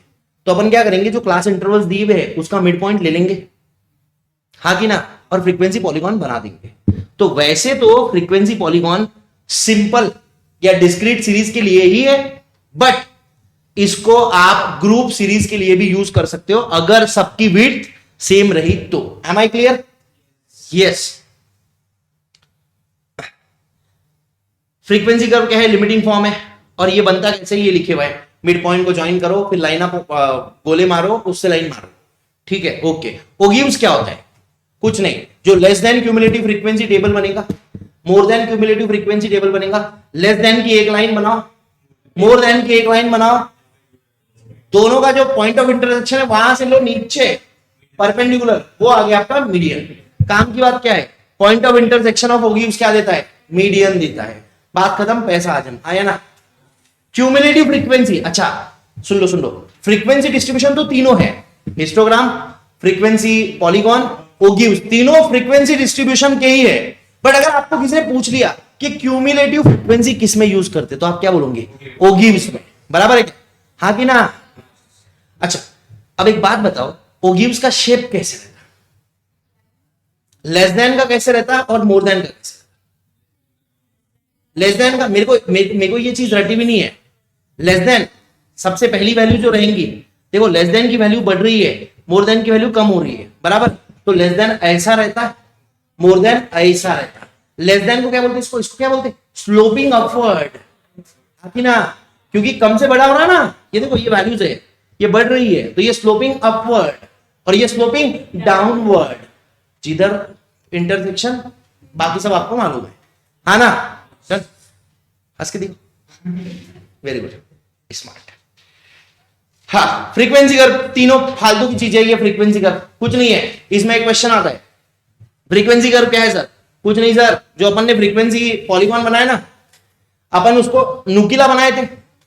अपन उसको कैसा बनाए थे? नुकीला बनाए थे, पेन उठाए थे, हाय ना। अगर इसको बिना पेन उठाए बनाओ, ऐसा ऐसा स्मूथ हैंड से, फ्री हैंड कर, बिना पेन उठाए, तो वो क्या बन जाएगा? फ्रीक्वेंसी कर्व बन जाएगा, बराबर है, हाँ कि ना? Okay. Frequency curve is a limiting form of histogram और फ्रीक्वेंसी पॉलीगॉन और है। अब मैंने ये 1000 बच्चे देखे एंड और दोनों में लड़ाई कर रहे हैं, भैया ये सीधा मॉड्यूल में दे रखा है, वैसे तो दोनों का और नहीं होता, एंड होता है, मेरे को पता है एंड होता है, ठीक है, मैं दिल से 75% मानता हूं कि यह एंड होना चाहिए, बट मैंने आपको पहले बताया था, मैं आपको अभी फिर से बता रहा हूं कि अपनी हुबास के अलग रखना। ये आईसीआई के मॉड्यूल में एज इट इज लाइन लिखी हुई है, फ्रीक्वेंसी पॉलीगॉन और हिस्टोग्राम, या हिस्टोग्राम और फ्रीक्वेंसी पॉलीगॉन, तो मॉड्यूल में एज इट इज लाइन लिखी हुई है, तो फिर उसको एज इट इज वैसे ही लिखेंगे अपन, और लिखेंगे, समझा क्या? डन है? अपनी हुबास क्या जेब में, आईसीआई ने लिखा है ना, तो दे देना, ठीक है। हाँ, ऑप्शन के अंदर एक आंसर दिया है तो वो अलग बात है, जो टेक्स्ट होता है उसमें गलतियां कम होती है। एमसीक्यू पॉइंट कैसे बनता है? ये smooth and free hand curve, जो मिड पॉइंट से बनता है। हिस्टोग्राम के 4 टाइप के कर्व होते हैं, बेल शेप क्या रहता है? ऐसा, ठीक है, घंटों के जैसा। हाँ, तो ये घंटे के जैसा मतलब क्या? घंटे के जैसा मतलब क्या? पहले फ्रीक्वेंसी कम है, बढ़ रही है, बढ़ रही है, बढ़ रही है, बढ़ रही है, बढ़ रही है, मैक्सिमम गई, फिर कम हो रही है, कम हो रही है, कम हो रही है, तो जहां पे बढ़ती है, जहां पे मैक्सिमम रहती है, वो क्या रहता है? सेंट्रल वैल्यू, हाँ या ना? और ये कैसा, किसका ग्राफ है? प्रॉफिट ऑफ अ कंपनी का, हाँ या ना?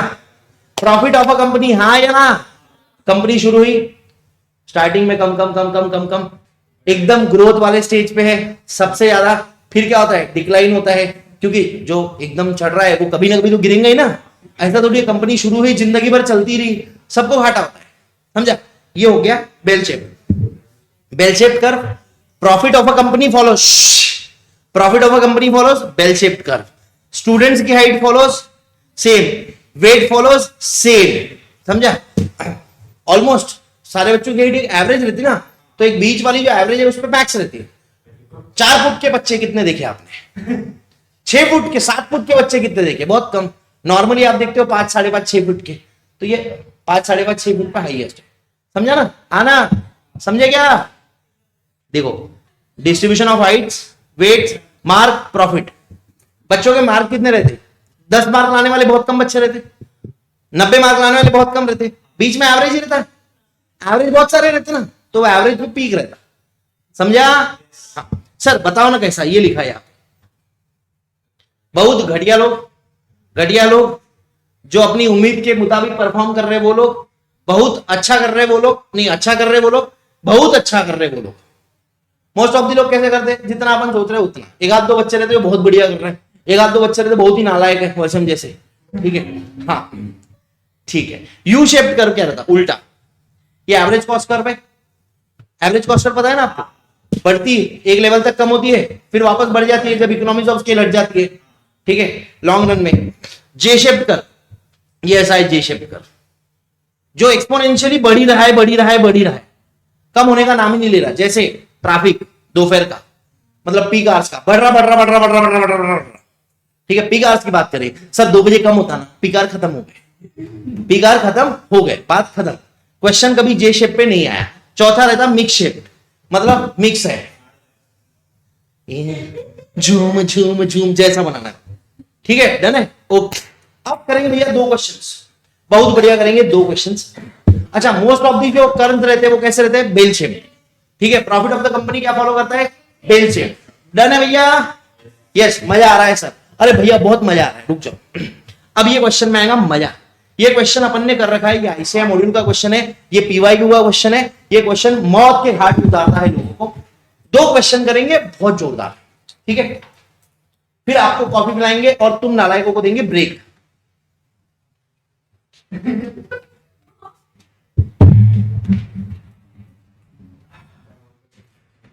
ठीक है, एक बार फुल स्क्रीन करके इस क्वेश्चन को लिख लीजिए. फुल स्क्रीन करके, अगर किसी बच्चे के पास नहीं है तो क्वेश्चन को लिख लीजिए. हाँ, ब्रेक में जाना मत, इसके बाद मैं सेंट्रल टेंडेंसी करवाऊंगा. ठीक है, पॉज करके लिख लो भाई, पॉज करके लिख लो, फिर आगे आ जाओ. ठीक है, क्वेश्चन 1 क्या बोलता है? देखो देखो, टेबल बनाना है यहाँ पे. ठीक है, एक तो चार्ट बना सकते हो आप, वो अपन ने बना लिया था एग्रीकल्चर इंडस्ट्रियल वर्कर में 260 जिसका आंसर आया था, याद है तुमको? ठीक है, अब ये क्वेश्चन क्या बोलता है? बस ये क्वेश्चन मेरे को, जो अभी क्वेश्चन दिखा रहा हूं मैं आपको ये स्क्रीन पे, ये क्वेश्चन मेरे को ये समझाता है कि भैया आपने पहले पूरा क्वेश्चन पढ़ना चाहिए. अगर आप शुरुआत से शुरू हो गए पागल के ऐसे, बैल के ऐसे, मंद बुद्धि ऐसे, तो ये क्वेश्चन आपको पागल कर देगा. ठीक है, तो ये क्वेश्चन क्या कहता है? पहले क्वेश्चन पढ़ते हैं. 20% of total employees were female, मतलब फीमेल कितनी थी? 20%. तो मेल कितने होंगे? क्यों बच वाले? ठीक है, और and 40% of them were married, तो इसमें से 40% मैरिड थी, ब्ला ब्ला ब्ला ब्ला ब्ला, बाकी सारी चीजें दे रखी है. 30% female workers, sorry 30 female workers are not members of trade union. फिर क्या बोलता है? Compare to this, out of 600 male workers, मतलब मेल वर्कर्स कितने हैं? 600, जो कि 80% है. तो अगर 600 is equal to 80% of total, तो टोटल कितना हो जाएगा? Total will be equal to 600 upon 80%, तो टोटल हो जाएगा 750. मतलब ये 600 है तो ये कितने हैं फीमेल्स? 150. ठीक है, अब क्या लिखा है? 150 में से 40% मैरिड है, तो इंटू 40%, 30 क्या है? मैरिड है. 120 तुम्हारे लिए खाली है बेटा. ठीक है, हाँ. ये फीमेल कैसी हो गई 120? तुम लोग फीमेल हो, कैसा दे रखा है यार? गलत बोलना चाहिए ना, बेइज्जती कर दी तुम्हारी. ठीक है, चलेगा मेल. हाँ बाबू, अनमैरिड मेल है तो ही मर्द है. ठीक है, ठीक है, come back come back come back come back. ठीक है, अब ये पूरा का पूरा दे रखा है, ये पूरी भसड़ मचा रखी है. यहां पे क्या क्या चीजें, पहली बात तो है मेल फीमेल, दूसरा मैरिड अनमैरिड, तीसरा members of TU, members of TU नहीं। तो अगर आप इसको सब एक इसमें बनाओगे, जैसे आप सोचेंगे मैं मेल फीमेल बना लेता हूं, फिर मेंबर्स नॉन मेंबर्स बना लेता हूं, फिर मैरिड सिंगल बना लेता हूं, तो खिचड़ी बच जाएगी आपकी। ठीक है, आपकी बन जाएंगी खिचड़ी। तो आपने क्या बनाना है, इसको बनाना है मेंबर्स, ये हो गया नॉन मेंबर्स। ठीक है, फिर यहां पे ये हो गया मेल, ये हो गया फीमेल। ठीक है, मेंबर्स में भी मैरिड रहेंगे, अनमैरिड रहेंगे, मतलब सिंगल रहेंगे। अब मैरिड सिंगल करके छोड़ना मत, टोटल भी लिखना, टोटल भी लिखना, मैरिड सिंगल टोटल लिखना। क्यों सर, क्योंकि बहुत जगह पे आपको है ना मेल मेंबर्स का टोटल बताया रहेगा। आएगा ना, बनाओ इसकी लाइनें, मार बड़ा वर्षम लाइन, तेरे को बढ़िया मार जाती ना, मार। ठीक है, मैंने गंदी से मारी है। अब मेरा हो गया रे, वक्त गया अपना, तुम्हारा वक्त है भाइयों। बोले लाइन मारने की बातें कर रहे हो। ठीक है, क्या बोलता है क्वेश्चन? अच्छा, क्वेश्चन में सारा का सारा हो जाए। अब मेरे हिसाब से करते एक बार, तुमने तो कर रखा है, घर पे भी कर सकते हो, मेरे हिसाब से करो एक बार। ठीक है, क्या बोलता है? आउट ऑफ 600 मेल, मेल कितना था? 600 था। तो मेल की टोटल 600 कहा लिखू, यहां पे लिख रहा हूं 600, फीमेल है 150, आना। ठीक है, पेन डाउन, मेरी तरफ देखेंगे, नोट साथ में। 20% of total employees were female and 40 of them were married. 20%, 150 थी, उसका 40% मैरिड है, 150 का 40%, तो फीमेल मैरिड, मैरिड फीमेल कितनी है? 60। कहां डालू इसको बताओ, कहां डालू इसको? कहीं मत डालो इसको, इसको बाजू में रखो, इसको बाजू में रखो अभी। ठीक है ना, अपने कोई काम की नहीं है, ये मैरिड है वो। ठीक है, okay. 30 female workers were not members of trade union.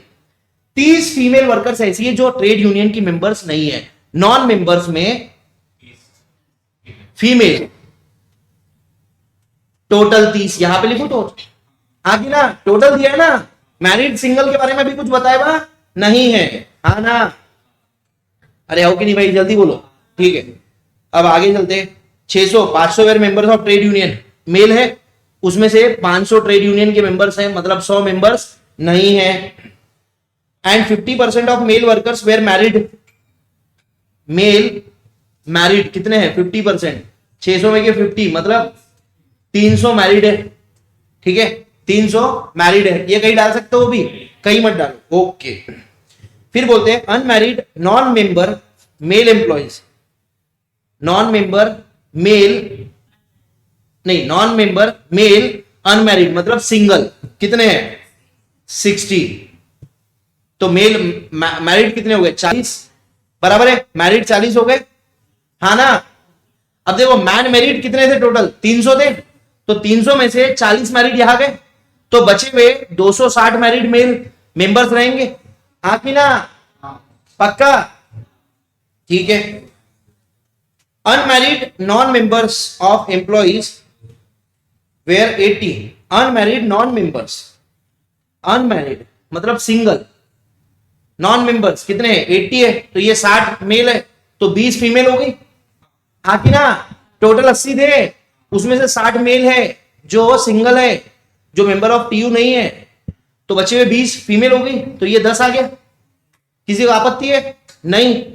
Female married कितनी थी? 60। मैरिड फीमेल कितनी थी? 60। तो फीमेल मैरिड यहां पे 10 हो गई है, तो बची हुई 50 यहां पे ही, हाँ कि ना?